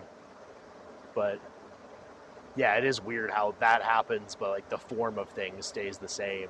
It's like what is holding the form of material objects together. Right, like the principles of it, and it's like the idea that. Yeah, there's like a higher abstract. Yeah. It's almost like, yeah, concepts, maybe in like the Platonic idea. Did you say the Platonic idea? The Platonic idea of like the world of forms. There's like form is like it's a higher world in the abstract sense, but maybe it's more fundamental even than I guess the physical world of just materially accessible objects. Yeah, and it's very like, it's happened to me plenty when I've like when I started smoking weed, I would get these crazy like archetypal visions, sort of. It's like I'm a very visual thinker to begin with, where like when I'm exploring conceptually, there's in my mind like a visual associated with it that's like three-dimensional, and I can like rotate and is sort of like tied conceptually. But it's like when I started smoking weed, I would get those like this is like in high school, like I would get just like very vivid images that were like archetypal, and it was like I was returning to them from childhood. And like still, yeah, it still happens. Like it's not always just through weed, it could just be through like a transcendent state of consciousness that's not drug induced. But have you spiced this up at all? No, I was gonna do that at the end. I mean, I think we like, now that it's kind of cooking, we can put a little bit of garlic salt and that's cool. Onion powder in there. Fire. Mix it in a little bit. Yeah, and it's like returning. Sometimes it's just like patterns that aren't even conceptual. There's like no conceptual dynamic to it. It's like an energy that is like something I knew as a child. That'll be like just like a pattern that's sort of like operating underneath physical existence that's like more real than it. And it feels like the physical is built on top of these things, like they're antecedent to our senses. And it's like the patterns that our senses are built on top of, and like crawling back to see them. So I don't know where the Akashic record would fit in with something like that, or if it's something completely different, but It's all very interesting. Yeah, like what would be an example? There's this like, I mean, it's literally like a pattern. It's like it's not linguistic or conceptual, so I can't really put it into language or concepts. It's not conceptual? Like sometimes it is conceptual. Like I remember thinking about, you were telling me about this was like way back in the day, but like you were telling me you didn't, it was like when I was like a freshman in high school and we were like driving home. I think you like picked me up from school and we were driving home and like you told me that you didn't believe in God anymore. And it was like an extremely like shocking thing to me. And we were talking about the problem of like pain and ignorance, sort of, and like the idea that like a sincere atheist could be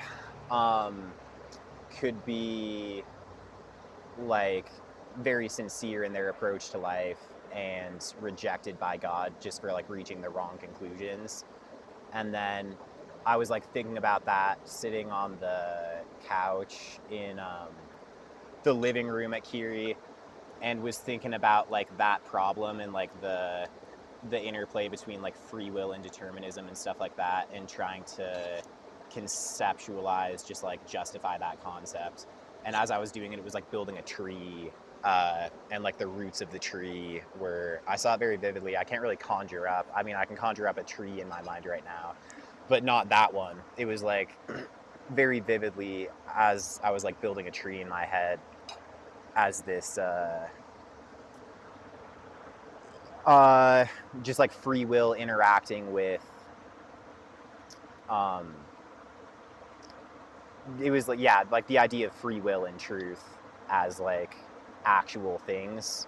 It's like truth is an actual object and your free will is a decision to either accept or reject it. But I know I didn't explain that very well, like put words to the images. It's like a very difficult thing to tie to when I'm not in it, you know? Yeah. Free will and determinism has always been one of the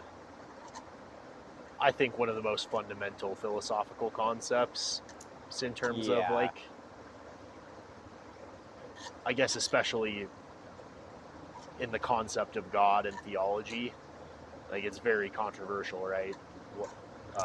Right. Just in terms of what, like Calvinism, for example, thinks that everything is determined, and God has the book of life, that all of the names of... Do you have the garlic salt? Did we even bring that out? I don't I think I might have forgotten it. Yeah. Whatever, we can just do regular salt. Yeah. Some parsley. I guess, yeah, parsley we can do a little bit later, more towards the end, but... Yeah. What do you have? Oh, you have basil? Is that what that is over there? Yeah. Okay. I already put some in there. Yeah. Yeah, it'll be fine. But what was I saying? Oh yeah, Calvinism. I don't think Calvinism denies free will either. It's just like it coexists with determinism. And it's like... I think Calvin did straight up deny free will. Really? Yeah, that might be true. But, I mean, there's on that, but...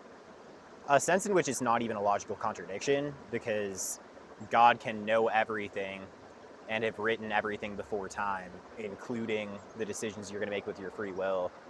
So, like, even if God can see all of it and, like, make it all fit into his plan, and also have the free decision-making as an aspect of his plan.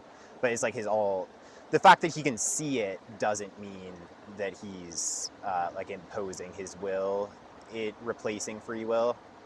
Well, I think logically speaking, if God had pre-planned the entire narrative of the universe before he brought it into existence, then logically speaking, there can't be such a thing as free will, because ultimately all choices would be determined by the plan he set forth at the beginning. I don't think that that's true. It's like you can, if I was going to create, say I have like an ant colony and complete control over them, and I'm creating my own like God vision of everything that's going to happen with them. I can see every decision that they're going to make with their free will and interweave. Well, where that. does you're just throwing like the free will concept into there? Where is their free will? If you're like literally, let's say there's like some machine where you can like hijack an ant's brain, like their primitive brain, and literally make them do whatever you want, right? And you're controlling them like a remote controlled car, basically, with like some like a PlayStation controller, basically. Then where's the room for free will in there? I mean, you just hijacked it and threw in determinism and said, where is the room for free will? Well, no, like the Right. premise you started with was already deterministic. That you're it controlling wasn't. it Was from like the that's beginning. exactly what I'm saying, is that it's not inherently deterministic, because you can create a being. Like, you could say that free will can't conceptually exist, and be like, if there's something that's all powerful, that's like making all of these decisions, there is no room for free will. But I think that there is, like, I could create ants that are capable of choosing between two different things, and I know that they're going to make a decision one way or another, and I weave that all into my master plan, like the decisions that they're going to make. So it's like, on one hand, But is it idea really a that- choice if you've created them with the knowledge that they're going to make one decision over another? Yeah, I don't think that knowledge is determinist. Like, there's a distinction between knowledge and control. You can know what somebody is going to do and not intervene, even though you could. That's not the same as dictating what they're going to do. Well, it's different if you're the one who created the being with that knowledge, or the entity. Like Yeah, and it's like there's the sense in which like our will is created by God, like the mechanisms that we're using to determine is like, will is a function of vision, right? Like, you can decide between two things to the extent that you can see those two different things, and also then you fall back into like your internal composition in your value system in deciding which one of them is better. So it's like free will is limited by your vision in one sense, because like you can only, if I was going to decide between two different things to do this afternoon, like go to Sonic or go work, I can like create an idea in my head of what either of those will look like that corresponds to the reality of it to a certain extent, but is like limited by the fact that I can't see the future. And then so it's like vision is the first aspect of it, and then I fall back into my internal value system and be like, which one of those is better? And it's like, you could say that both of those are created by God, both the internal and the external reality that they're responding to. And it's like, I think that logically they're really like, free will is illogical. It's like not it's not really like, in terms of that picture where God is creating all of this, like there's still this sensation of free will where you can make the decision, but there's if all of it's created by God, it's like we can't create anything in a vacuum, you know? We can't create our own values, or just like step out of our value systems, or see things clearly enough to be able to make the right decision often. Yeah. So like all of that. Well, yeah, free will is clearly limited. I would agree with you there. And I do believe in free will, but I do think that it is incompatible with, just by pure logic, I think it's incompatible with the idea that God has set forth Can I rip your vape? every aspect of the universe, I guess. So, in order to, so that the creator, in other words, the creator could simulate a reality in which the actors have free will in the same way that a movie director could set the stage for a comedy movie where the actors are able to improvise. That's definitely possible. But if the director has a complete script of the movie from front to back, with every single action of all the actors down to all of their body language and everything in the script, which is theoretically that's not possible because there's so many different variables, right? But if the director is godlike, exactly, to complete the analogy, then in that scenario, I do think that that's incompatible with. You couldn't say that the actors have any ability to improvise or any free will. I just don't think that that's true. Script. I think you're equating control with knowledge. It's like God, as an all-knowing being, could set the stage. Where did I say knowledge in any of that? You're saying that if he knows, so like I'm saying God. I'm saying planning. Planning. Yeah. Yeah, I mean, God God is the director, and he sets the stage, creates the individuals, knows everything that's going to happen beforehand, allows them to improvise, knowing the entire script and weaving his master plan into it. It's like the decisions can coexist with his planning. So, yeah, in order to make that argument, you'd have to have two different conceptions of time, I guess.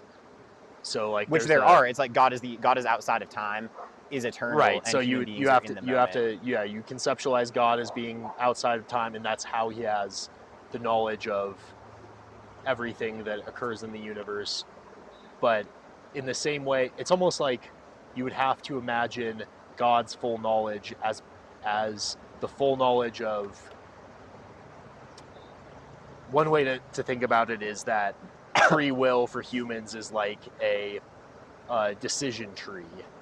So you are, as a human, you have the capacity to look at future potentials and outcomes and see this vast decision tree of possible actions and consequences of those actions and weigh one action over another action, right?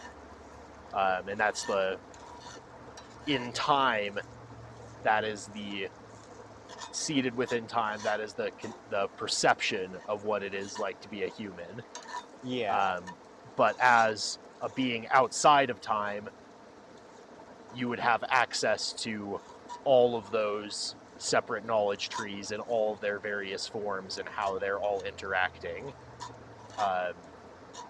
So in that sense, like, you could say that to God, free will is illusory to his creations, I guess you could say, but it is real to his creations. Wait, say that again? From the perspective of God, the free will of his creations is illusory because he understands all of the different decision trees. And I guess if you even take it a step further, you could say that God can intervene in those decision trees as well to enact his will. But even without that enacting of will, you could even put it in a multiverse view where God has access to all of the different multiverses of different potential outcomes of every different decision that every person can make, every free will agent can make. And so in that sense, you would have free knowledge, but to the individual actors, they would still have free will, right? But yeah, it definitely gets into some interesting like philosophies on time. And it's like, I think the biblical perspective is that God sees it is as if he takes the multiverse viewpoint, and like I was saying, where your internal values are colliding with your external vision, and that's the nexus of free will you're operating within. And those things are determined by God because he makes and it's like, that's the plane where you as an entity with will, there's like a part that we can't really articulate, where it's like that's the plane, it's the map you're using to make the decision about where to go, but there's the actual will where you're a being viewing that map, making the decision of where to go. And it's like, in terms of the biblical story, I think he gives everyone the map, like the external and the things that are going to give rise to the internal conditions in order to set them up for the best possible chance of coming to him. So like in terms of the multiverse viewpoint, he puts the things their path, like whether they be obstacles or like advantages, and how those like influence their internal landscape. He tries to create them the best possible route to him, like with his perfect knowledge, and then he allows them to make that decision himself, which is like out of love, because he wants beings that choose him freely, like wants children that choose him rather than something else. But he also made them infinitely fallible so that he can laugh at them as they constantly make the wrong decision over and over again. I mean, it's not infinitely, obviously the fallibility is not infinite because they can choose God. Well, there's infinite potential for fallibility, though. There are infinite ways potential in which you can choose fallibility. Yeah, and infinite ways you can choose God instead of sin. So you're infinitely fallible, and you're also infinitely able to choose correctly. Yeah, like infinitely blessed and infinitely cursed, which is like crazy. It kind of goes back to that idea that like we're sort of like children thrown down into a landscape that's way too much for us to handle. But like in this, there's a sense in which I think that's true, and a sense in which I think we're like godlike, like made in his image, and the responsibility actually should fall on us because there's something divine about us and something eternal about us that means that everything we do is eternal. And like, but it's like I can't see that very clearly, and I don't feel like that myself. Like I feel more like even when I can see clearly the wrong way to go and the right way to go, I still make the wrong decision like pretty often. So it's like it's pretty crazy, like the level that like fallibility is built into us. But it's also like I don't know, grace is like a crazy concept, like like mercy to the ultimate extent is there. So there's like, you know, his grace is bigger than any mistake you could possibly make. I'm just imagining Adam and Eve as lemurs. Oh, God yeah, gives them look good. God gives them little cloths to put over their little lemur private parts, and they're running around the garden. Yeah. Edgar Cayce also tells the story of like Amalus and Lilith. I don't even remember it enough to retell it. But his Adam and Eve story is kind of crazy too. Shoot. Should we take a break and eat this and take off our mics? Nah. Just go as is. Yeah, let's see how it sounds. Yeah, it's very possible it's going to sound disgusting, and I'll just cut it out. Yeah, if it does, then. But just be careful. We apologize to the people who are listening. Trying to not get food on your mic, also. Yeah, for sure. I think it's. It's looking pretty good. Wait, let me get the lemon in there. I already squirted some lemon in there a little bit word. ago, but we can do a little. You can always put a little bit more on top of it. After you scoop it up, just to taste, you know. Yeah.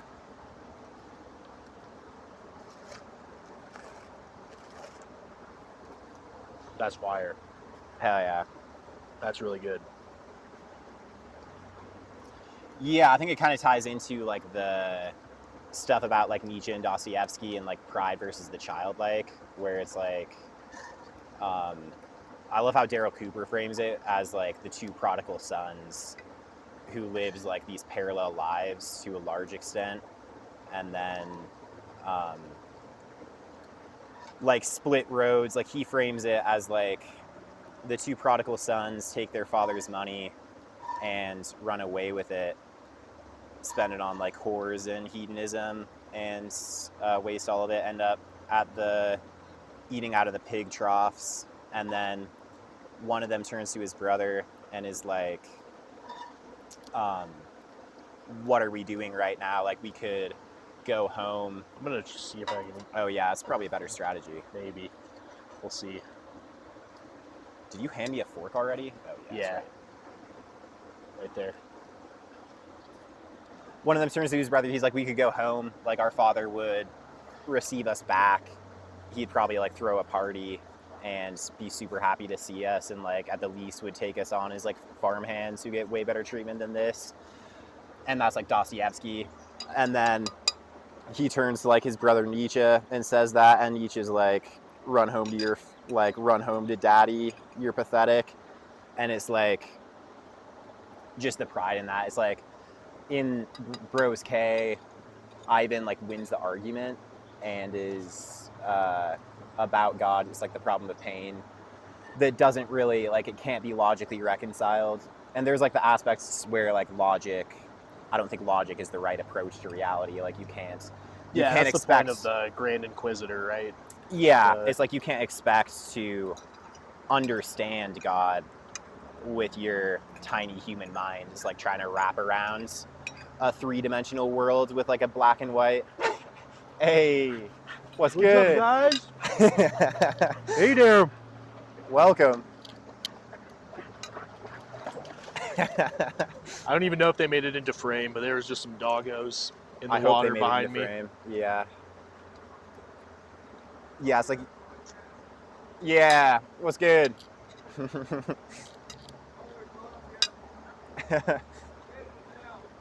Hell yeah.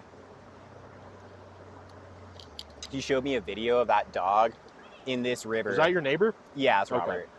In the river, there was a deer, and his dog like went to war with this deer in the river, and he like basically took it down. Like, the dog was kind of just playing around, like it wasn't actually trying to kill it. It was just like fucking with it, and he ripped it up. Like, it was crazy. He was just toying with the deer in the water.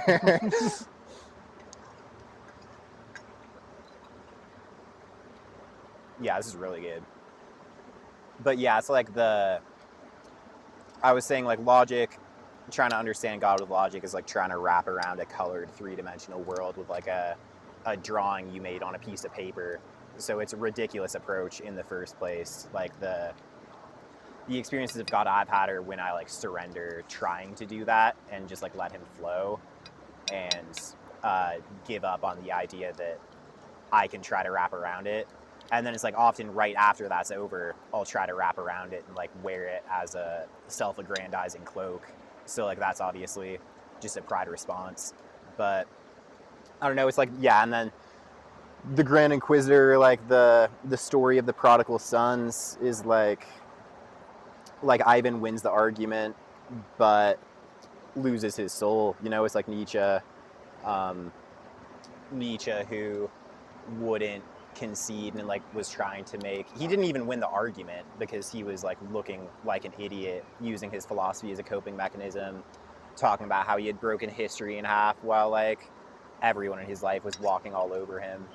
So it's like kind of apparent how his philosophy was a coping mechanism for his like inadequacies.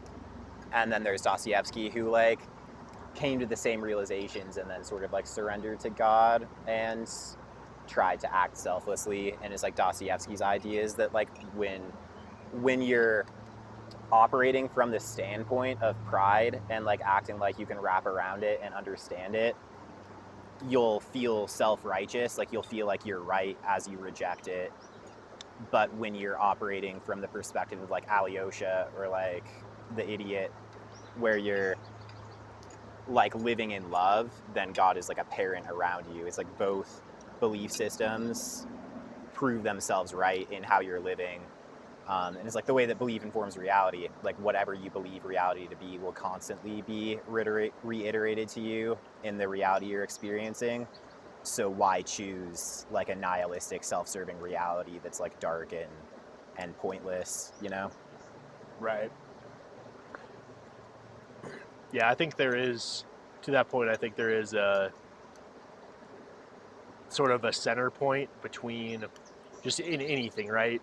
Between surrender and openness to new information and learning new things on one side, and then on the other side, confidence in your abilities and belief in your own knowledge base. Like it in a just like a, I'm thinking of it in the context of like a job, right? You don't want to be so surrendering to authorities that you have to question everything you do, right? That's not helpful at all. But at the same time, you don't want to be, there's traps on both sides, right? That's the trap of just not having no belief in yourself, is you won't be able to do anything by your own power and will. Yeah. And you don't actually really learn if you're just constantly questioning yourself either. Yeah. But then on the other side, if you just think you know everything and you're kind of a know-it-all and you don't want to take advice from anybody, then you fall into that trap of pride that you're talking about, where people will stop even wanting to help you. They'll just look at things you're doing stupidly and they'll just laugh at you. Yeah, it's like he thinks he can solve it all himself, so let's watch him try. Let's just mock him as he tries. Yeah. And it's like like Jesus talks about, like, I've ensnared or that's not Jesus, it's another verse. It's like God ensnares the clever by their own cleverness. And then Jesus says, like, bless you, Father, who have hidden these things from those who consider themselves wise and learned and revealed them to the childlike.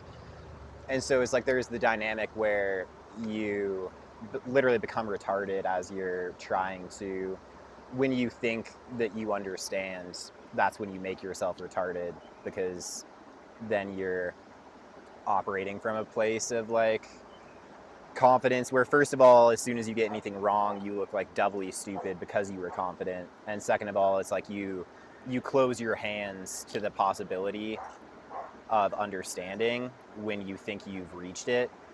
Right. So then you're like closing your own eyes and end up caught in your own dreams, which become nightmares very quickly. It's interesting. Graham Hancock always talks about when he's talking about states of consciousness, he'll refer to the state that most people are usually in as like the aware problem-solving state of consciousness. And that state is very useful when you're trying to operate in the real world, right? You want to be in a very alert, materially minded state where you're able to see the material world in a realistic way and diagnose problems from a very mechanistic standpoint and solve problems based on that, because that's a lot of times especially if you're like a engineer or what I've been doing as an electrician or whatever, like physical problems require physical solutions, right? You can't go up and spiritually, or at least as far as I'm aware, you can't spiritually convince an electrical conductor to like start conducting electricity if it's not, right? I literally think that that's wrong, and you can. It's like, I think that Jesus was I'm just saying, like, if you think that's wrong, then do it, then I'll believe you, but it's like, I think that the physical reality rests on top of the spiritual one. Like, how did Jesus heal people's physical infirmities with his words? Right, but that's Jesus. Like, yeah, I'm exactly. Saying, as a human, me as a human and every other human I've ever known can't do that. So if I see a human doing that kind of stuff, then I mean, people are healed through faith. Like, what? People are healed through faith. People what? Are healed through faith. Yeah, I mean, I think that's a little bit different than what I'm talking about too. Is like what I'm saying is like when you're dealing with because humans are different than machines, right? Mm-hmm. Like humans can have problems that are in the spiritual realm to a much larger extent than an electrical circuit can, Right. at least in terms of my understanding. And so when you're dealing with, like I said, more material problems, obviously it's useful to know what's a spiritual problem and what's a materials problem. And it's like the distinction is probably fades away at a certain point. There's only one thing. But I guess, yeah, the point I was trying to get to is that in the modern world, a lot of the problems that we're trying to solve as a species are more material problems. And maybe that's not a good thing overall, but it still is the case. And that leads people to be more in that aware problem-solving state of consciousness where you need the most realistic operating theoretical framework of the material you're working with, that kind of dismisses all of the spiritual elements of everything. Yeah. And there's also the dynamic where like people are just constantly trying to solve problems, and like we're trained to do that because like we are obviously constantly facing problems, but operating in that space, like sort of a consequence of operating in that space is that you fixate on the negative, so you have to be more intentional to be able to even perceive the positive. Yeah, I think that's right. And I think that's maybe this isn't right, but I would think that the most accurate diagnosticians in a lot of cases for all of the different kinds of material problems we're talking about are pretty pessimistic. Yeah. In the sense that, or what normal people would consider pessimistic, like in chess, for example. Can I rip your vape again? Yeah, but it's kind of interesting because when you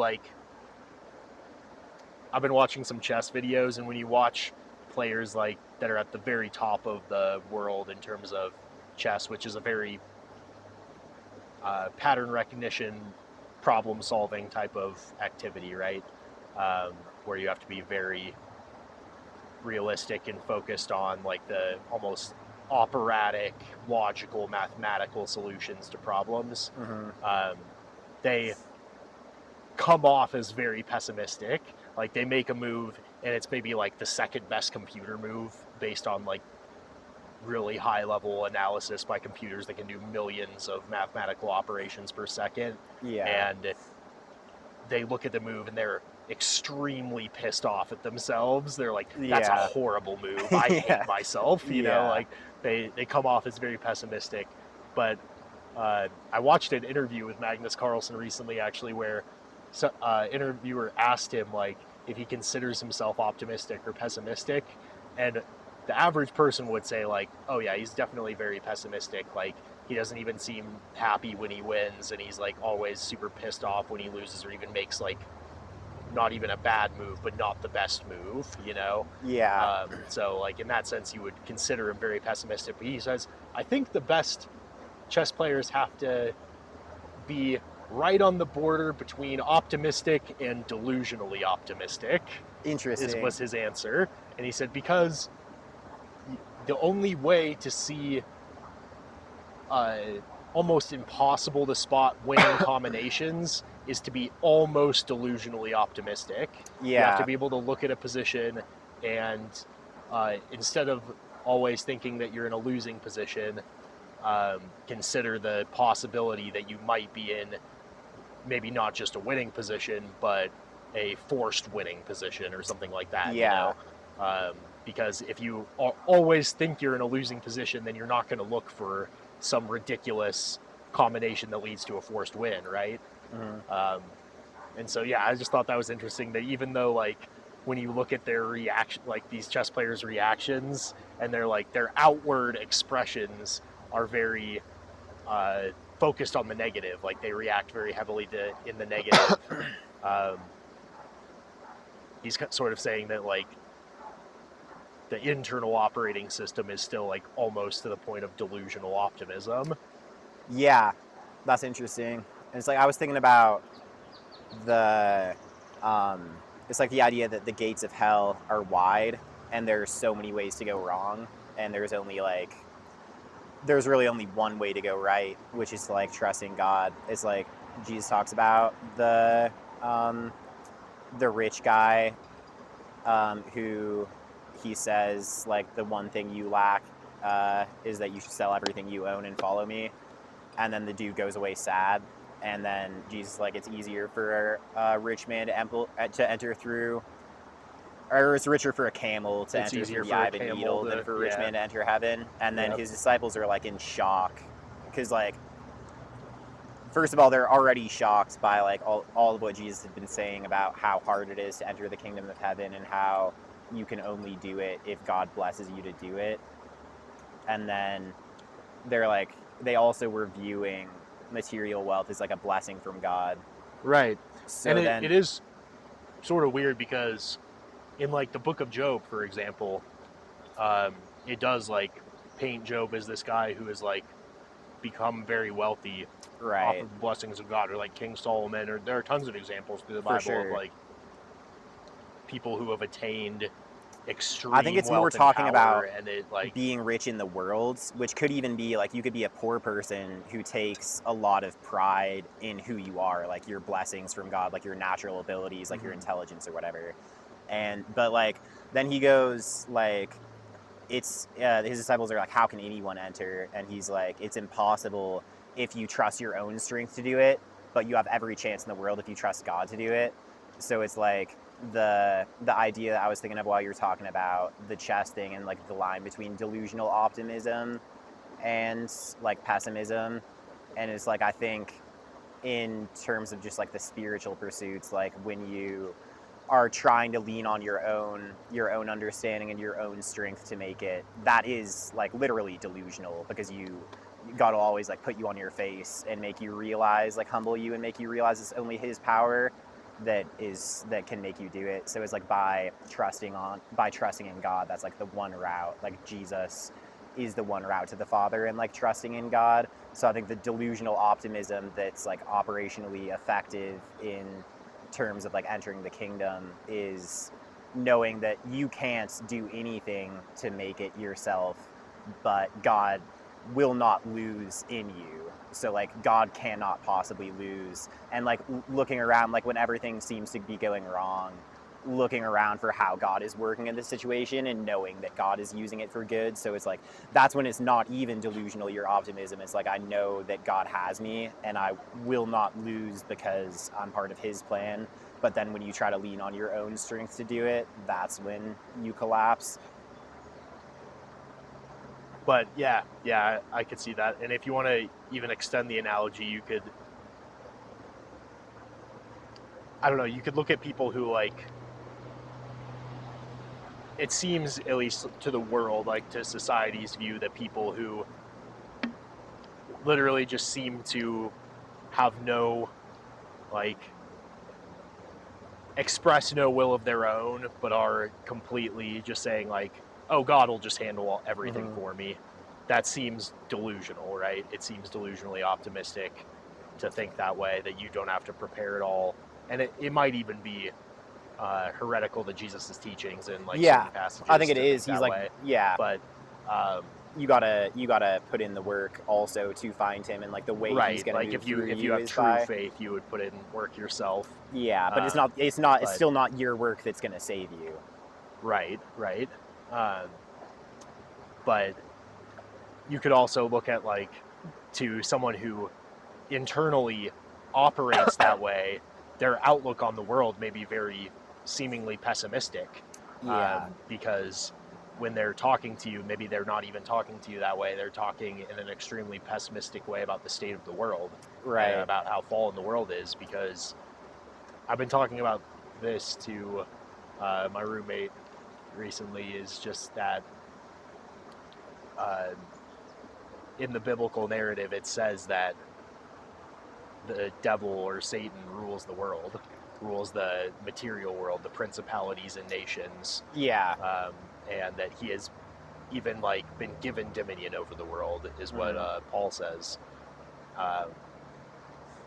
which seems to contradict with like what Jesus says, where he says he has conquered the world. But well, I don't think it's contradictory. It's like Satan rules the world. Jesus has conquered that world.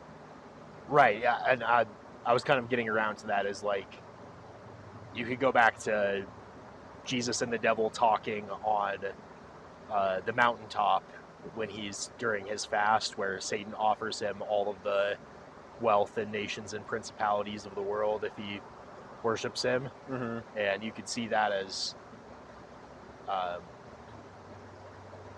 almost like in the topic we're talking about is like the ego or the pride versus trust in God. And Jesus obviously chooses trust in God because he knows he doesn't need any of that stuff in order to conquer the world. Yeah. And I was actually thinking recently about a prophecy, I guess, that I had never really thought about, that in the time of Jesus, all of these people thought that the Messiah would come and conquer the Romans to free the people of Israel, right, from Roman rule. And a lot of people didn't believe in Jesus because he wasn't doing that. He wasn't like a conquering warlord who came and like overthrew the Roman Empire. Yeah. And I'd never thought about this before, but Jesus says, like we just said, that he's already conquered the world. And the part that I'd never thought about is, the funny thing is, he does end up conquering Rome. Yeah, no, I was literally thinking about that. I was literally thinking about that like 2 days ago. You know, he conquers Rome in spirit. Right? Yeah, and like Christianity became like the unbecoming of Rome. Christianity becomes like the official religion of Rome with Constantine after he has a vision of Jesus Christ. Yeah. So yeah, and it's also the verse is like he'll have the government resting on his shoulders, and it's like I think that refers to like his spiritual dominion, which is like antecedent and like more powerful than the physical. Right, and he refers to the nation of Israel as his followers, right, as well. So, yeah, people think about, I think people a lot of times think about it too literally, as in like the governing body of the Vatican is Jesus's dominion on earth or something like that. It ain't that. It ain't that, buddy. Or that the nation of Israel is is that region that's ruled by Netanyahu, established in 1948. Yeah. You know, like, it's like, no, that is not what he was referring to. Yeah. Yeah, it's crazy. You trying to take a break? Yeah, honestly, I think we got a pretty good podcast. Yeah, the sun is getting out here too, so we for can real, close it out. Hell yeah, this has been Luke Jensen on In the River Part 4.